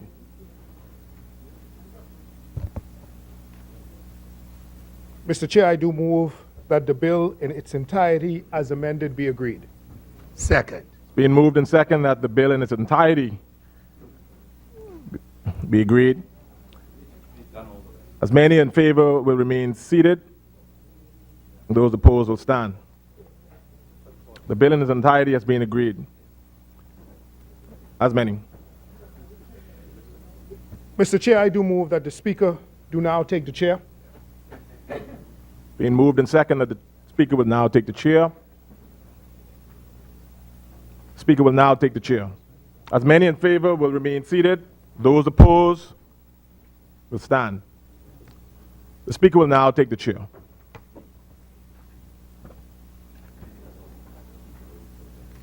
Yeah.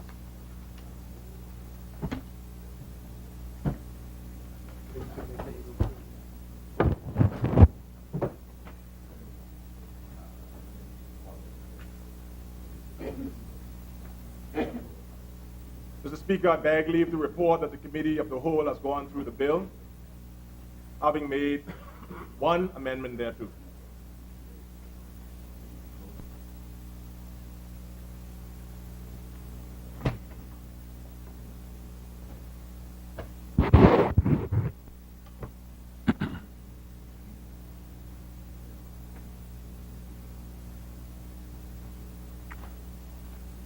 Honorable members, the Deputy Speaker and Chairman of the whole House has reported that the committee has gone through the bill and has made one amendment thereto. Third reading and passing of bill.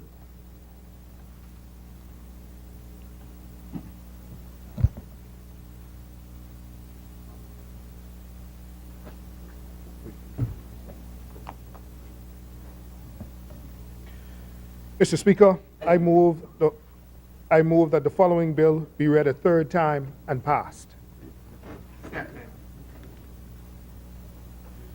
A bill for an act to amend the Constitution to provide for the establishment of the office of the Director of Public Prosecution and for matters connected thereto.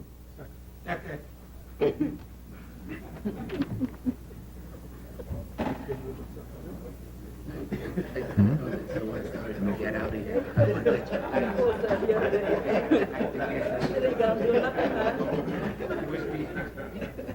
I read this.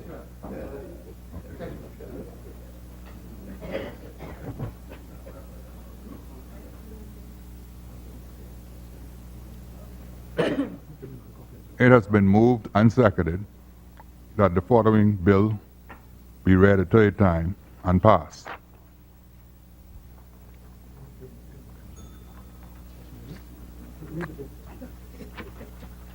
A bill for an act to amend the Constitution of the Bahamas to provide for the establishment of the Office of the Director of Public Prosecution and for matters connected thereto.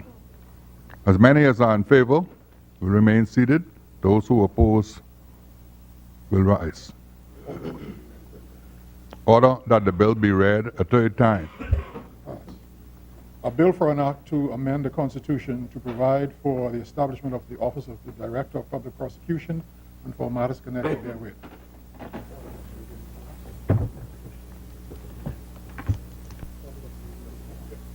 Order that the bill be now passed, and the title thereof declared to be the Constitutional Amendment Act 2017.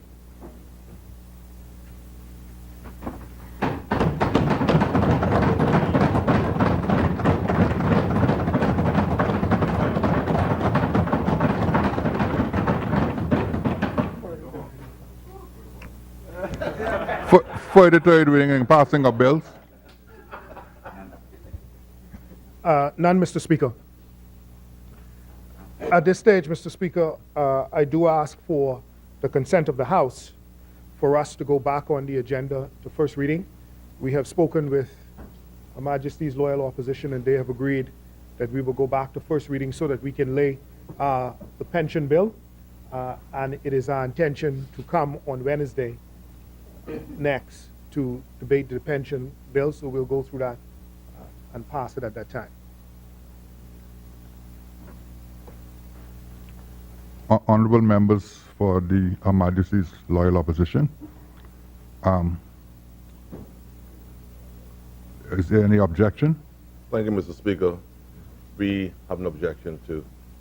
We're waiting on the agenda, sir. Thank you. Yes, yes, well done, well done, well done.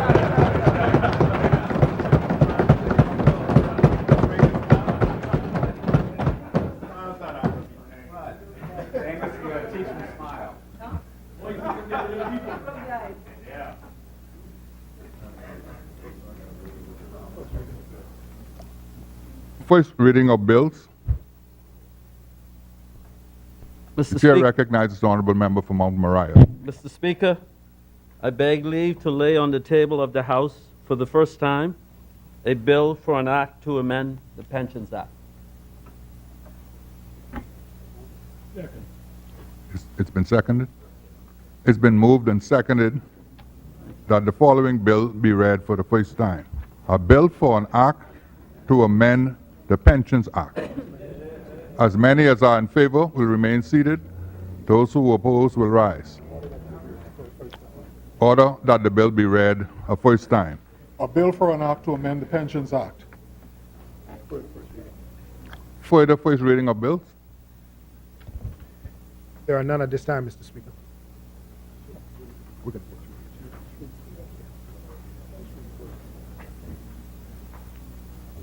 Yeah.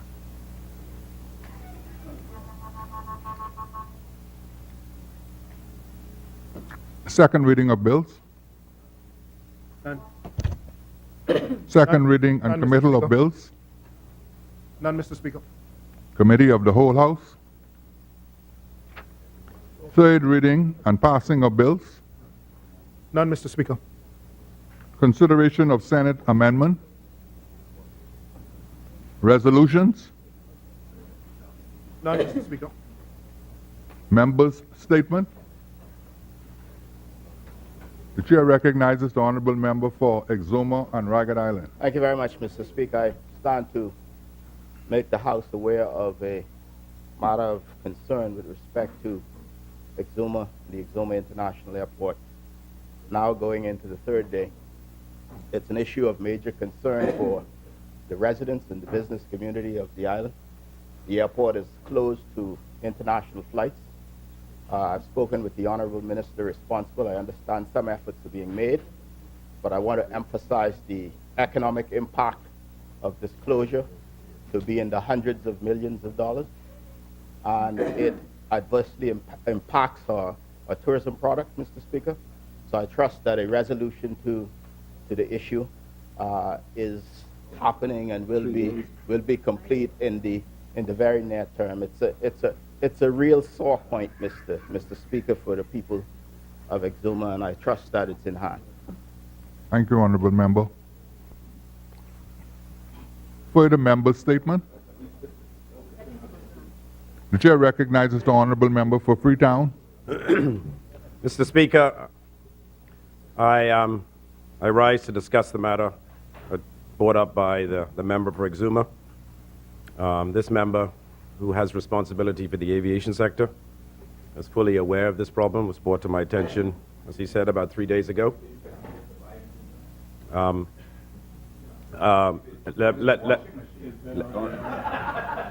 Let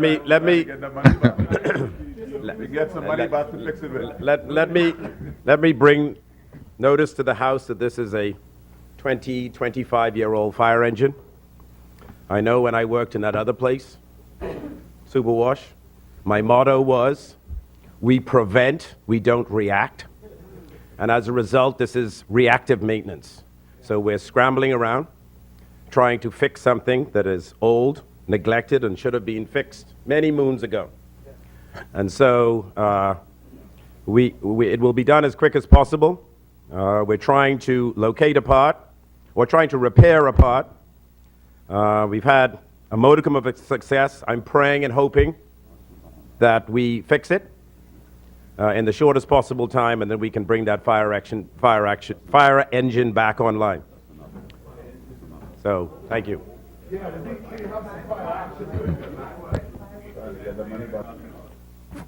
Further member statement? Speaker.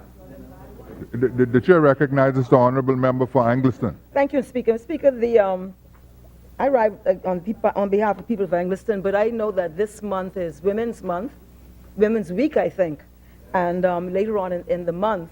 But, Mr. Speaker, I think at this stage, when you consider the contribution of women to this country, that we should at least have a month and not a week. And so I want to, yes, we want a month. And so the member for Seabreeze is here, and who has responsibility for women's affairs, but I want to recommend that to her. It's a little bit diminishing to have us, when you consider the contribution of women, to give us a week. We should be celebrating the entire month of November, because I think it coincides with the suffrage, the date that the vote was given to women. But I wanted, in recognition of this month, to speak about a lady called Effie Walks. She is one of the premier political activists in the Progressive Liberal Party, and she's 93 years of age. She came out during our last convention and continued to participate, and she herself is the daughter of an educator, which is amazing to me because it tells you how progressive the background she had, and her life really displayed this sort of progressive input in terms of her involvement. And she was the first woman, I'm advised, to sit on the National General Council, and she actually sat there during Black Tuesday, the debate that led towards Black Tuesday, and she contributed to the decision-making that preceded the actual event in this Parliament with this mace, Mr. Speaker, which went out through the window on that occasion, and she was the first woman to sit in the council. And she also chaired the women's branch and was involved in the political process all the way through. I'm amazed at 93 how insightful, intelligent, passionate, astute, and politically savvy this 93-year-old woman is, Mr. Speaker. And I'm hoping that we begin more to write about the contribution of women to politics. I heard the member for North Abaco speak about the fact that we keep talking about the UBP, which he says is off limits, but this Parliament and the member for Kalani, the member for Kalani has no difficulty talking about the 70s and 80s, the first black government. That seems to be fair game. But we can't talk about the oppressive history of our people. But I want to celebrate our history, Mr. Speaker. I want to celebrate the Effie Walks of our history. I'm not ashamed, Mr. Speaker, and no one in this House is going to tell me that I'm committing some wrong. You know, George Mackey said if we listen to some people, they'll have us apologizing for slavery. I'm not going to do that, Mr. Speaker. It's in the past, but it's part of our journey, and we must understand it. So, Mr. Speaker, in this month when we celebrate women, I want to celebrate the life of Effie Walks, a black Bahamian woman who was involved in the movement for freedom for our people, the 60s and the 70s and the 80s of our country, Speaker. And I want to talk about crime too, Speaker. It's not appropriate now. But I heard the member for Kalani talk about crime. He better be careful with that, Mr. Speaker, because we know about the 70s and the introduction of guns in this country. And I want to be careful how we selectively cast our history.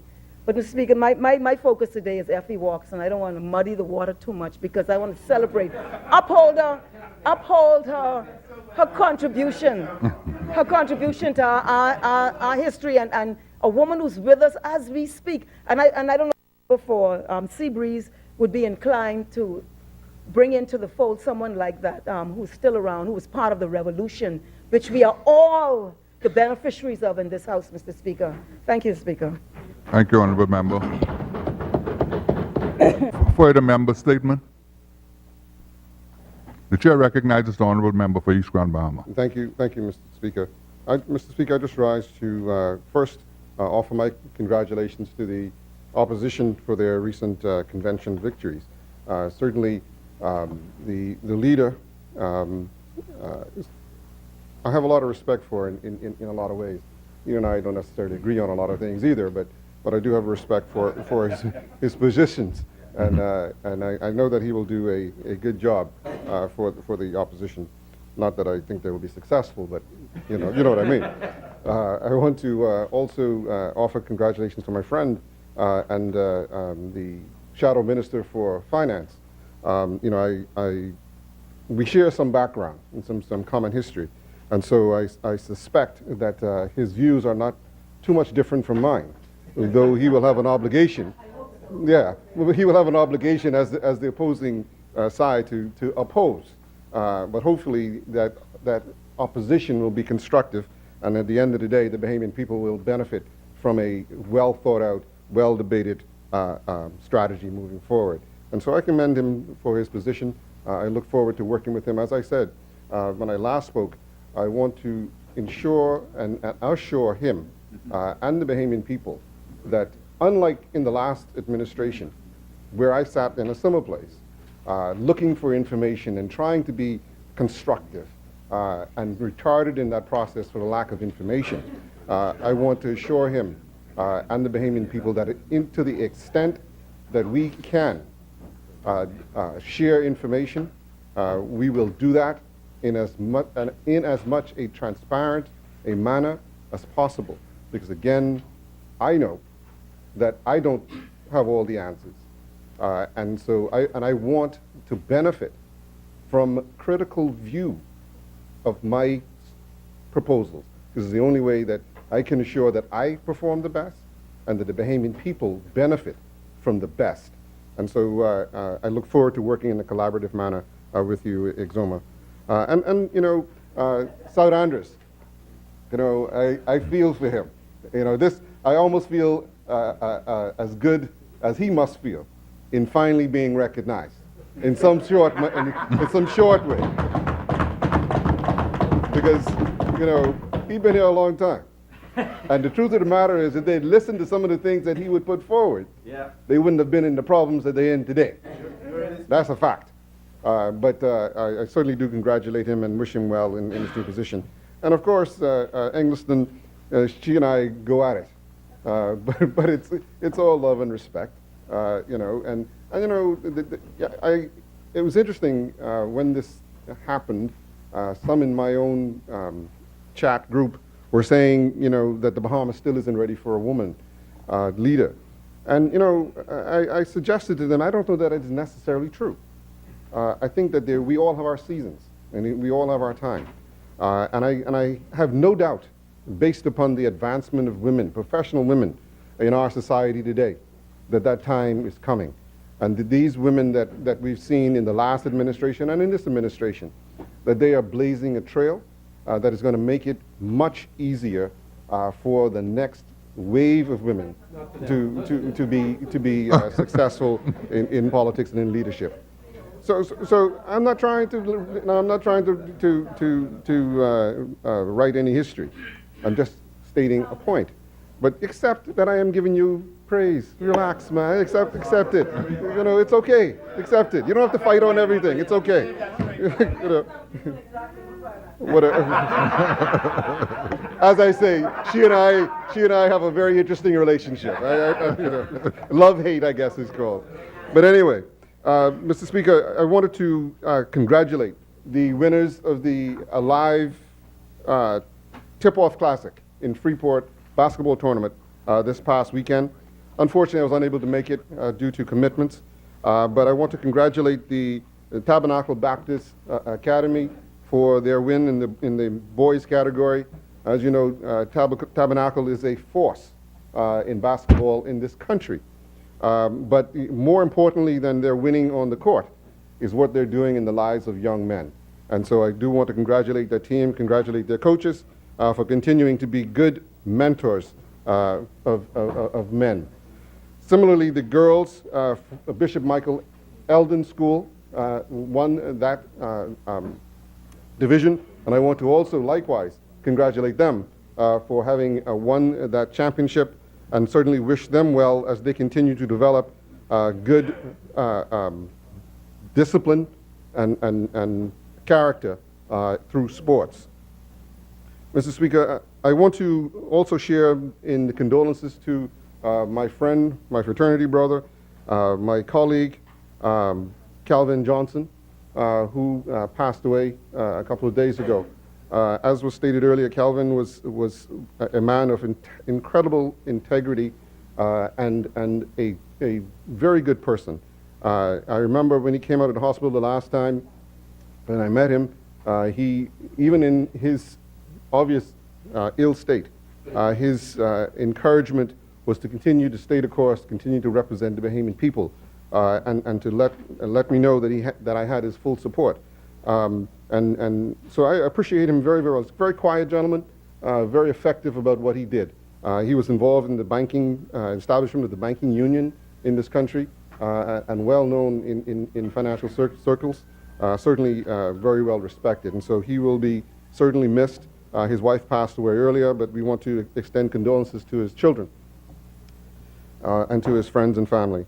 Mr. Speaker, likewise, I'd like to extend condolences to the family of Queenie in Freeport, to her brother Wilkie, and to her children Sandy and Candy. Again, a tremendous woman, who has contributed to the community of 8 Mile Rock and to Grand Bahama in general significantly, and so we want to recognize her. I also want to congratulate our meritorious council members, Shanina Gibson, Vernal Colebrook, and Earl Gadet, who were recognized this past weekend.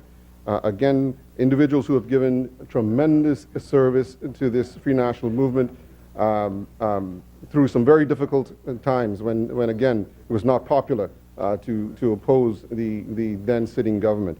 And they would have taken the sacrifices and suffered the victimizations and all the rest of it. And so I want to recognize them and congratulate and thank them for their tremendous service to this country, not to mention this party. Lastly, I just want to advise the members of the Free National Movement members in East Grand Bahama that the association will be holding its meeting tonight at 6 p.m. at the F&M headquarters, and certainly we encourage them to come out. And I also want to remind residents of East Grand Bahama that the constituency office is open every day from 10 a.m. to 6 p.m. And in High Rock from 11 a.m. to 7 p.m. on Mondays, Wednesdays, and Thursdays. And so I encourage them, if they have a concern, if they have a need, to please contact those constituency office, and they'll be sure to get the message to me so that we can address them as best we can. Thank you, Mr. Speaker. Thank you, Honorable Member. The Chair recognizes the Honorable Member for Seabreeze. Thank you, Mr. Speaker. Mr. Speaker, I just want to comment or briefly respond to the good member for Angliston, who has indicated her information with respect to International Women's Month. Mr. Speaker, the reality is that, and we appreciate that recognition, having the Free National Movement having brought home 4, they call us the fabulous 4, one time in this government. And so we recognize the importance of recognizing and acknowledging the contributions of women. But what is important, Mr. Speaker, to note is that area of government is now under a new minister. And therefore, Mr. Speaker, it is important also for the opposition to understand that we will run the ship the best way. We need to do it for the Bahamian people. I say that, Mr. Speaker, because we have a week called the National Women's Week, because we just came off the heels of Older Persons Month, October, and just Friday past, we held our press conference for Rehabilitation Week. And so National Women's Week would have conflicted the same time with rehabilitation, and so they decided in the Ministry of Social Services, the senior managers, to share the month. And so that is what they are doing. And so we do have Rehabilitation Month this month, as well as Women's Month. And so there is a list of activities that have been coordinated. Mr. Speaker, I assure this Honorable House, as I did in respect to rehabilitation, we will inform on the next sitting on the list of activities. And indeed, Mr. Speaker, the Social Services website is online and it's up to date, and one can go on and see all of the activities that have been scheduled and already planned to recognize women, Mr. Speaker, and also it's important to note that we have also our format that we are using to recognize various women. And so, again, I say, and we have our own, I believe, Ms. Bosfield, who is about 96 years old, and a number of women, let alone our very dear Honorable Janet Boswick. So we have our names. And so while we recognize others, the important thing to understand here, Mr. Speaker, is that there is a minister responsible for the National Women's Council, and this is a new government and a new day, and if you want to ask questions, indeed, we are going to be transparent and you can receive answers. But Mr. Speaker, we're just saying that we recognize our responsibilities to women and to this entire country, but this is a new government and we will run the ship as we know how for the Bahamian people. Thank you, Honorable Member. Honorable Member, just before you proceed, the Chair just wants to agree that we can never do enough to honor and recognize our women in this nation. And with that in mind, we are considering a number of programs for the Parliamentary channel. One of the programs that we are proposing is to feature women in Parliament and to feature the contribution of women to the nation. So, Honorable Member for Angliston, we are recruiting for our committee. And since you are the singular representative on that side, we are going to put a committee together so that we can have a proper program with the proper history, particularly as it relates to women involvement in politics and in Parliament. And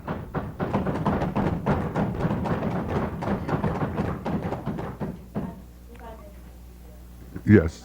So I'm not trying to preempt the Commonwealth Women Parliamentarian, but no longer than yesterday in our meeting, the women are putting together a luncheon to recognize former female parliamentarians, to bring together the spouses of existing parliamentarians all in one place. So, Mr. Speaker, we are doing our work, and Mr. Speaker, in due course, we will inform this Honorable House and indeed the nation as to what is being done for the women of the country. Thank you, Honorable Minister. Honorable Minister, if I may make one recommendation, all events that are held for women from this point forward, if you can record them, so that when we prepare these programs, we can take excerpts from those events to make up the program scheduling for the Parliamentary channel. The Chair now recognizes the Honourable Member for South and Central Andros. Thank you, Mr. Speaker. Mr. Speaker, as a member of some standing in this honorable place, I thought I should note the fact that the issue of dress code and colors worn has been one of concern to me. Sometimes I take a little bit of a levity in this matter also, but I think it's something that we need to be mindful of. There is precedent that's been set over the years in this regard, and I think it's something we need to be mindful of. Yes, I'll leave it there. Mr. Speaker, also quite quickly in my 2 minutes, I think for the governing side, the minority would have its say, but the majority would have its way. That's the way it has always been in this honorable place, like any other parliament.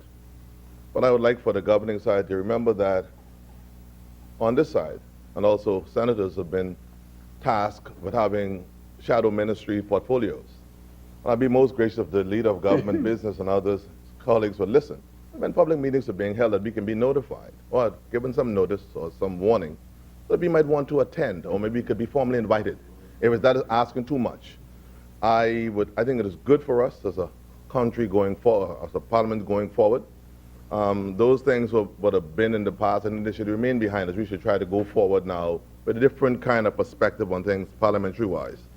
Mr. Speaker, for the community of South Central and Mangrove Andros, this Sunday, I would be joining the constituents and people from Drexel to Masby on the whole, my hometown community of South Andros, and the National Youth Service at the historic Friendship Baptist Church at 11 o'clock in South Andros. And next Sunday, we'll be in Mangrove Key at the Pilgrim Baptist Church in Little Harbor to celebrate, maybe some would say a little bit late, but National Youth observance in the district of Central and Mangrove Key, Southern Mangrove Key Andros.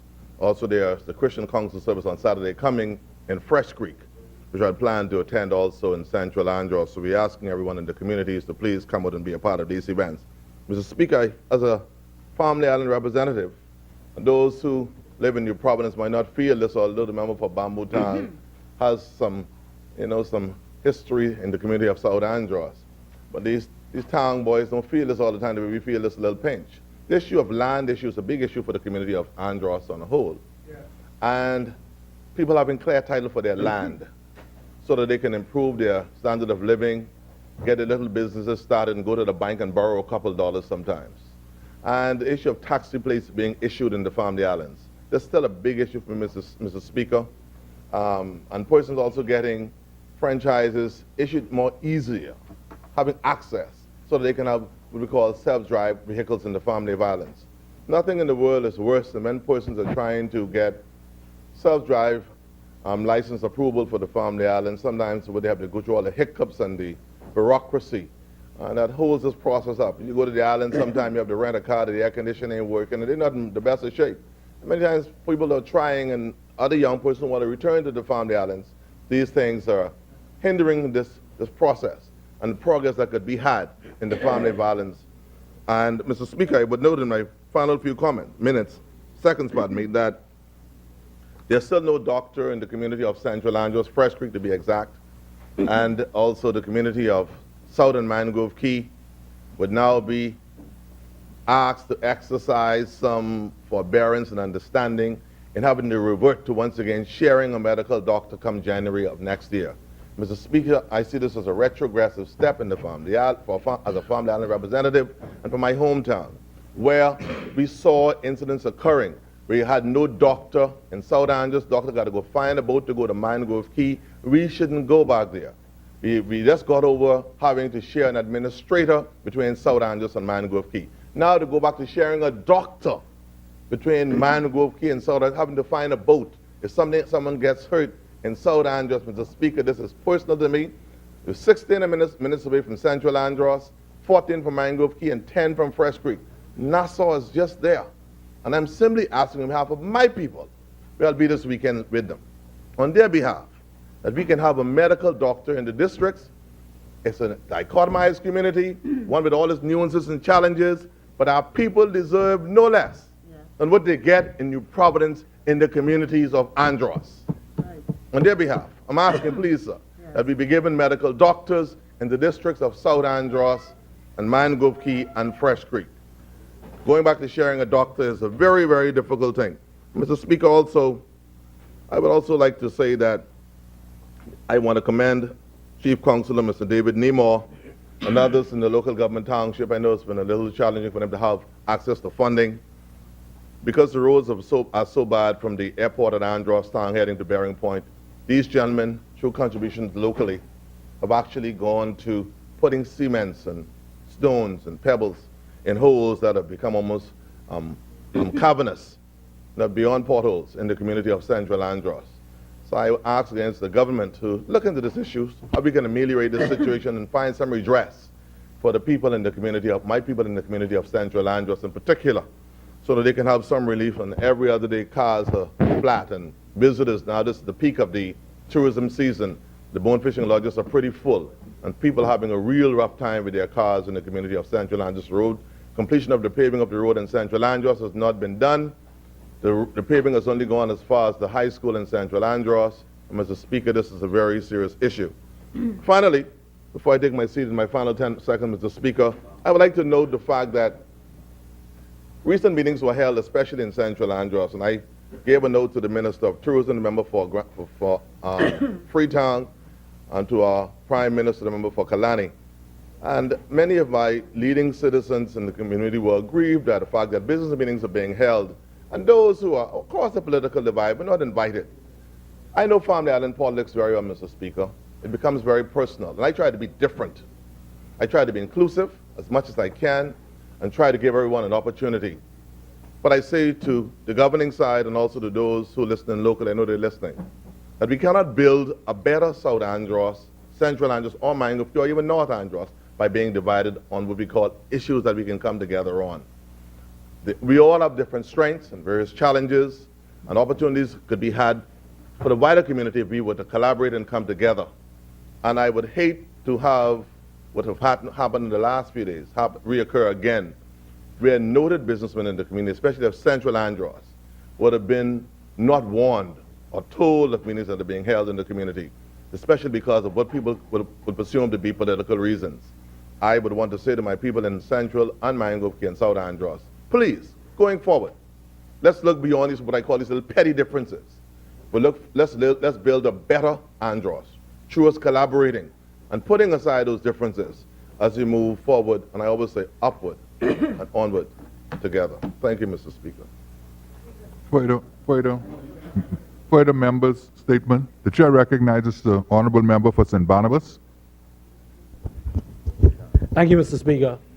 Just very quickly, Mr. Speaker, yesterday in my contribution, I talked about witnessing the handing over ceremony for the Commissioner of Police. What I did neglect to mention that I thought was important was that we're now on to our 7th Commissioner of Police, Bahamian Commissioner of Police.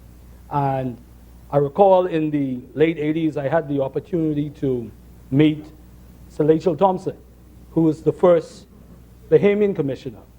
And so for the record of this House, I hope that in the future we can find some way to recognize the efforts of the first Bahamian Commissioner, Sir Rachel Thompson.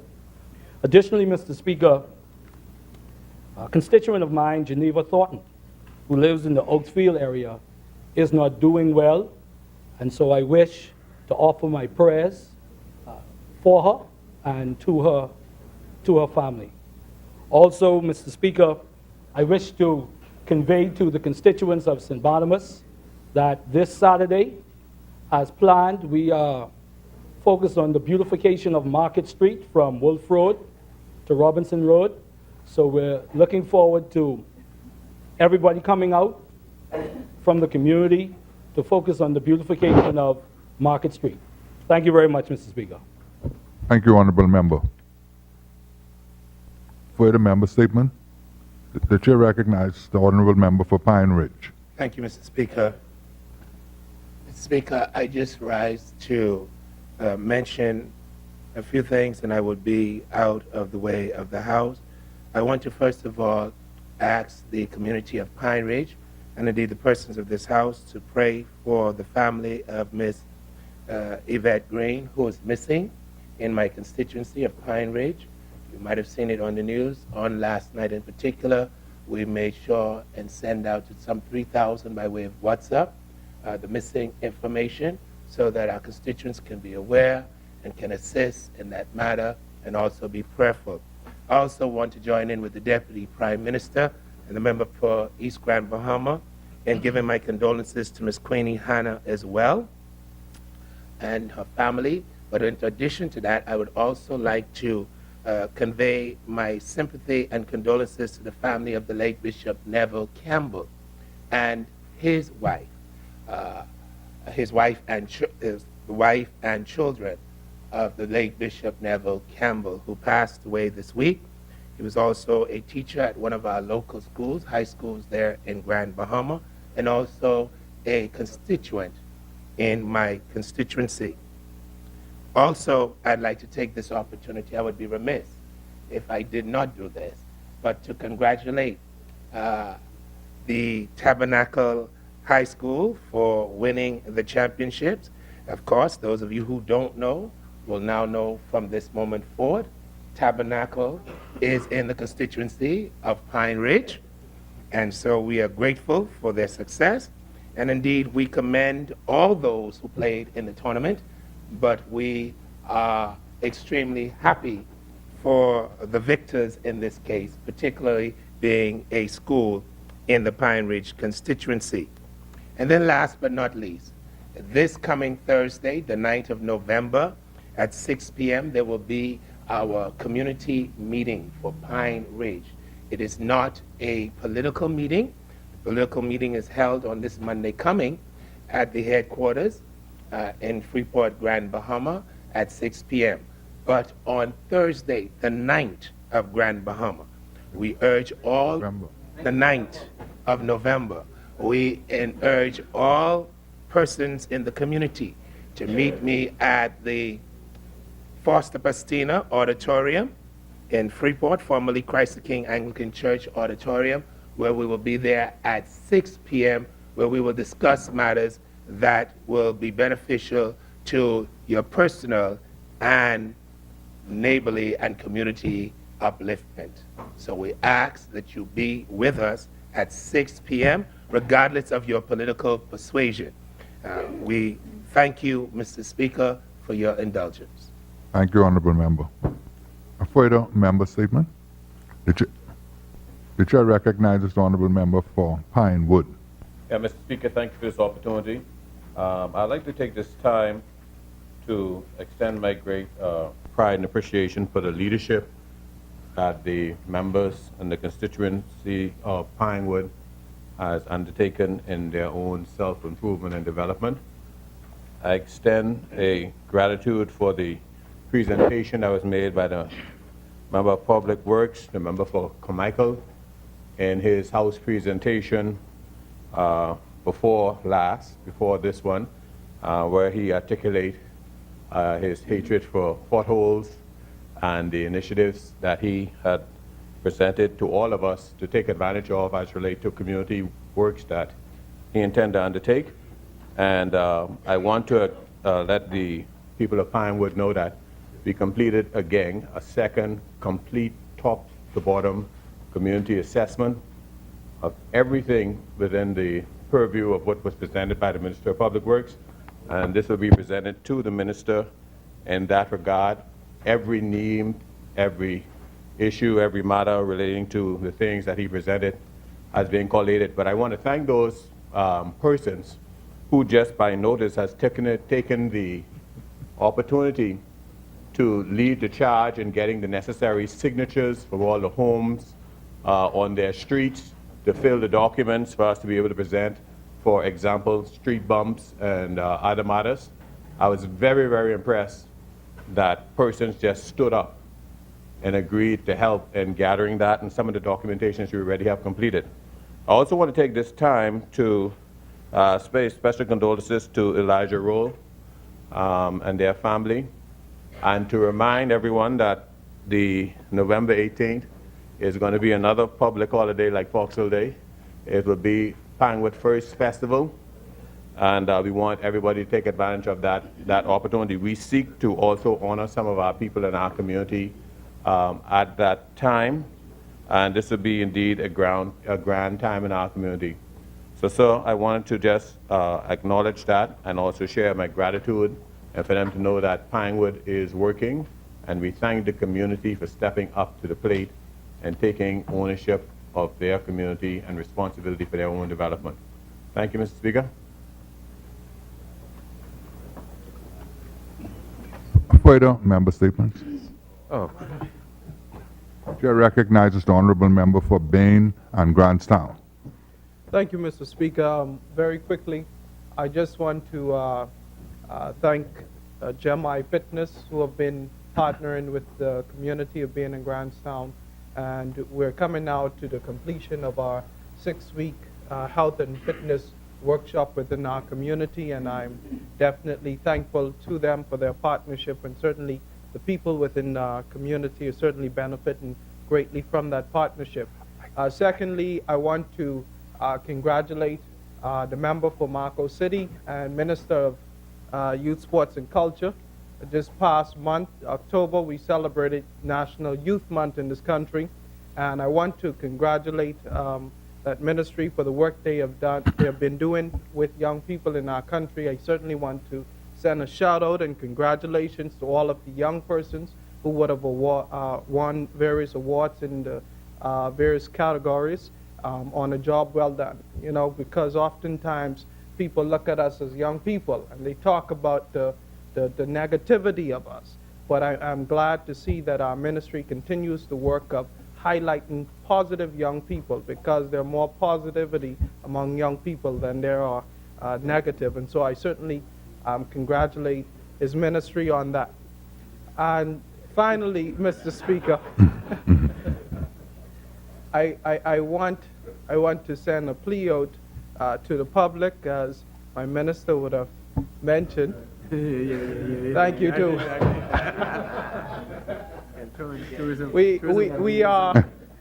We are approaching in our high peak tourism season, and so I want to remind our public that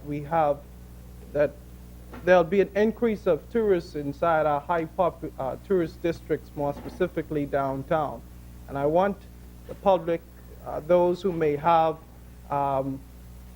negative thoughts or activities for our downtown district to please lay off of that, because my minister and I have had an opportunity to speak with the officer in charge of tourism downtown, and we are certainly on to them, and we're putting the precautionary measures in place to ensure that our visitors will be safe during this high peak tourism season. Thank you, Mr. Speaker. Thank you, Honorable Member. Further member statement? Sure. The chair recognizes the Honorable Member for Long Island. It would behoove me to come into this place and not recognize Mr. Larry Cartwright, former educator, former member of this place, former Minister of Agriculture and Fisheries, who was recently honored this weekend when he became a meritorious council member of the Free National Movement, and also on his appointment as Consul General for the Bahamas to New York. And so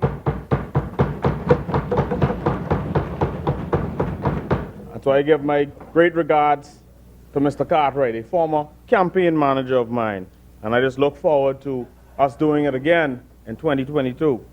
I also would like to extend my regards to Mr. Bennett Minnis, who this weekend was also appointed an MCM in the Free National Movement. Mr. Speaker, I want to congratulate the members of the Mark Knowles Sailing Club in Long Island, who traveled to Grand Bahama a few weeks ago and did quite well, impressively well. I give kudos to those kids for a job well done. Mr. Speaker, I also want to extend sympathies to the family of Mr. Harker Tanquest, who is I believe a former director of Labor. Mr. Tanquest, he contributed greatly to the community of Long Island, and his death was a great loss for that community, and so my condolences to his family. I also want to announce here, Mr. Speaker, for the fishermen in Long Island, that a portion of the constituency fund will be used in short course. I am currently speaking to contractors for further works at the Jonquil Landing Dock or the Jonquil Landing Ramp, and we will also be assessing the Milton Ramp to see what repairs we could commence there. Mr. Speaker, I'd also like to announce that in 2 weeks we are going to have a town hall meeting, our second town hall meeting in Long Island, to discuss issues facing the community. Lastly, Mr. Speaker, I'd like to congratulate the Honorable Member for Cat Island on being elected leader of the Progressive Liberal Party. My good friend, the Honorable Member for Exuma, for being elected deputy leader. My good friend, and this is a fellow I grew up listening to, he knows this, Soka, well, the member for South Andres, on his promotion, a long overdue promotion. And of course, my family friend, the Honorable Member for Angliston, whose daughter I taught in the geography class at COB in 2009, for having the fortitude and the strength to go into battle and come out, I believe, unscathed. Thank you, Mr. Speaker. Thank you, Honorable Member. Further member statement? The chair recognizes the Honorable Member for St. Anne's. Speaker, hopefully I'm the last today. Speaker, I'm sure you would join me and other colleagues in congratulating my constituent Sir Durwood Knowles on the attainment of his 100th birthday. Sir Durwood, as many of us know, has been a benefactor, a philanthropist in the Bahamas for many years, a co-founder of the One Bahamas movement, but not only that, he was our first Olympian in the Tokyo Olympics in 1964. So, the first gold medal, yes, first gold medal in sailing, which hopefully will soon be the national sport of the Bahamas. I'll put that the Prime Minister says it will be, so that'll be a very good birthday present for Sir Durwood. So I hope, Mr. Speaker, you'll join me in extending through all of us her birthday greetings. By the way, he is also a Rotarian. He is the second oldest Rotarian in the world. So extend that.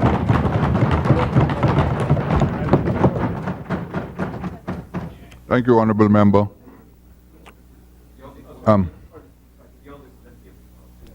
Thank you. Honourable members, I wish to expose this symbol. I want the people of Nassau Village to understand that they're well represented here with the support of all members of Parliament, including the Speaker. And in that regard, I want to announce our first annual cultural festival, which is a Thanksgiving festival. It will be held on the 24th and 25th of November. On Friday evening, we intend to have a boxing exhibition at Alexandria Park, Nassau Village. I've spoken to Ray Minus Jr., and I've received also the confirmation of Quincy Trillamenet Pratt. They intend to put on an exhibition on that evening. They're going to have some of the younger fighters from each individual camp, as well as they have indicated to me their willingness and intention to step into the ring for the Bahamian people. On Saturday, we have invited the police force and the defense force marching bands, and so we expect Nassau Village to be on the 24th and 25th of November, the safest place in New Providence. And we extend invitations to all members of Parliament to encourage the transformation that we intend to bring about in Nassau Village. And so this is the first announcement. More announcements will be coming in the future. For the people, if you can focus in the cameras of Nassau Village, so that the people of Nassau Village can appreciate that while their member of Parliament may not be a part of the executive, the member of Parliament is a part of one of the arms of government, which is the Parliament. And the Parliament has agreed throughout all its members to be supportive of the presiding officer of the Parliament, which is your representative.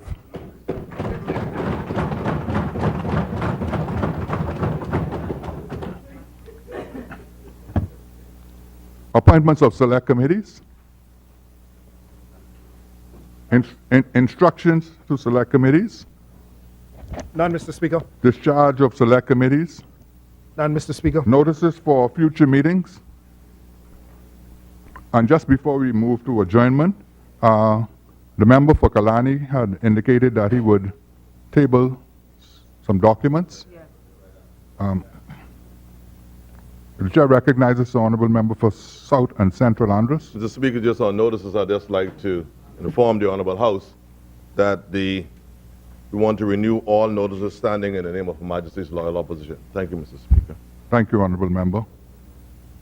The chair recognizes the honourable member for Bamboo Town. Mr. Speaker, I rise to renew all matters in the name of the government. Thank you, honourable member. We will be returning to the House on November the 8th, 2017 at 10 a.m., at which point in time we will be engaging in the second reading of the pension bill that was tabled today.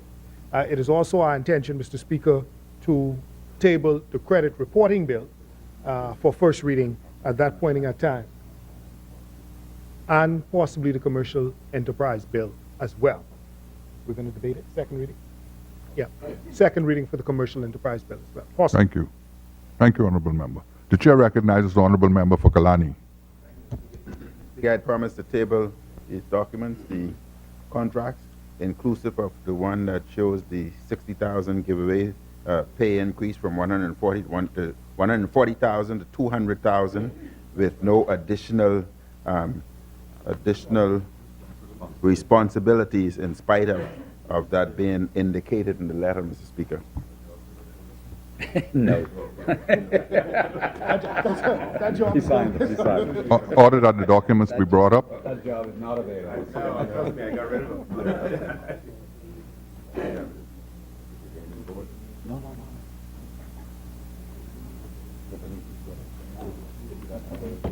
Order that the documents do lie on the table. The Chair recognizes the Honorable Member for Angleston. Thank you, Speaker. I wish to give notice of the following questions for the member for Southern Shores. Will the member for Southern Shores, the Minister of Transport and Local Government, advise the status of the pilot program or project for public transport in New Providence, which was well underway when this new government took office on 10th of May 2017? Secondly, will the member confirm, the same member, or otherwise, that the government intends to continue the work of prior administrations towards the rollout of a unified public transport system? And to the member of Kalani, will the Prime Minister, the Member of Parliament for Kalani, advise the status of the Minister of Labor's reported intervention into the industrial circumstances involving the livelihood of scores of technical contract officers at BTC? Thank you, Speaker. Thank you. Very well. Both sides.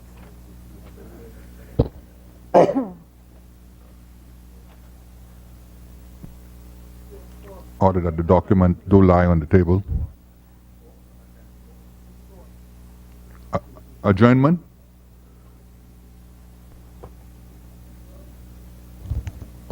Mr. Speaker, I do move now that the House do adjourn until November the 8th, 2017 at 10 a.m.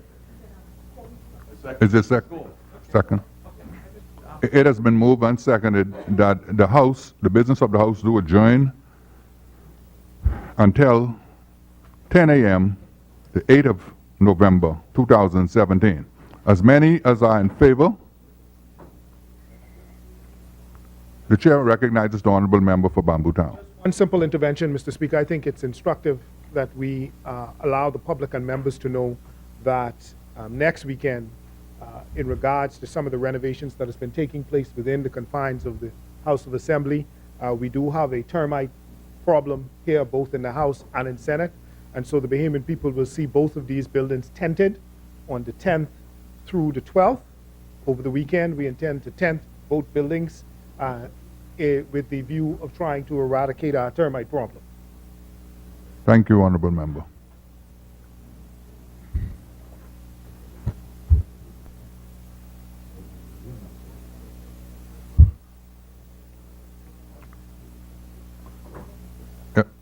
With respect to the adjournment, it has been moved and seconded that the business of the House adjourn to 10 a.m. on the 8th of November 2017. As many as are in favor will remain seated. Those who oppose will rise. The business of the House stands adjourned until the 8th of November at 10 a.m. 2017.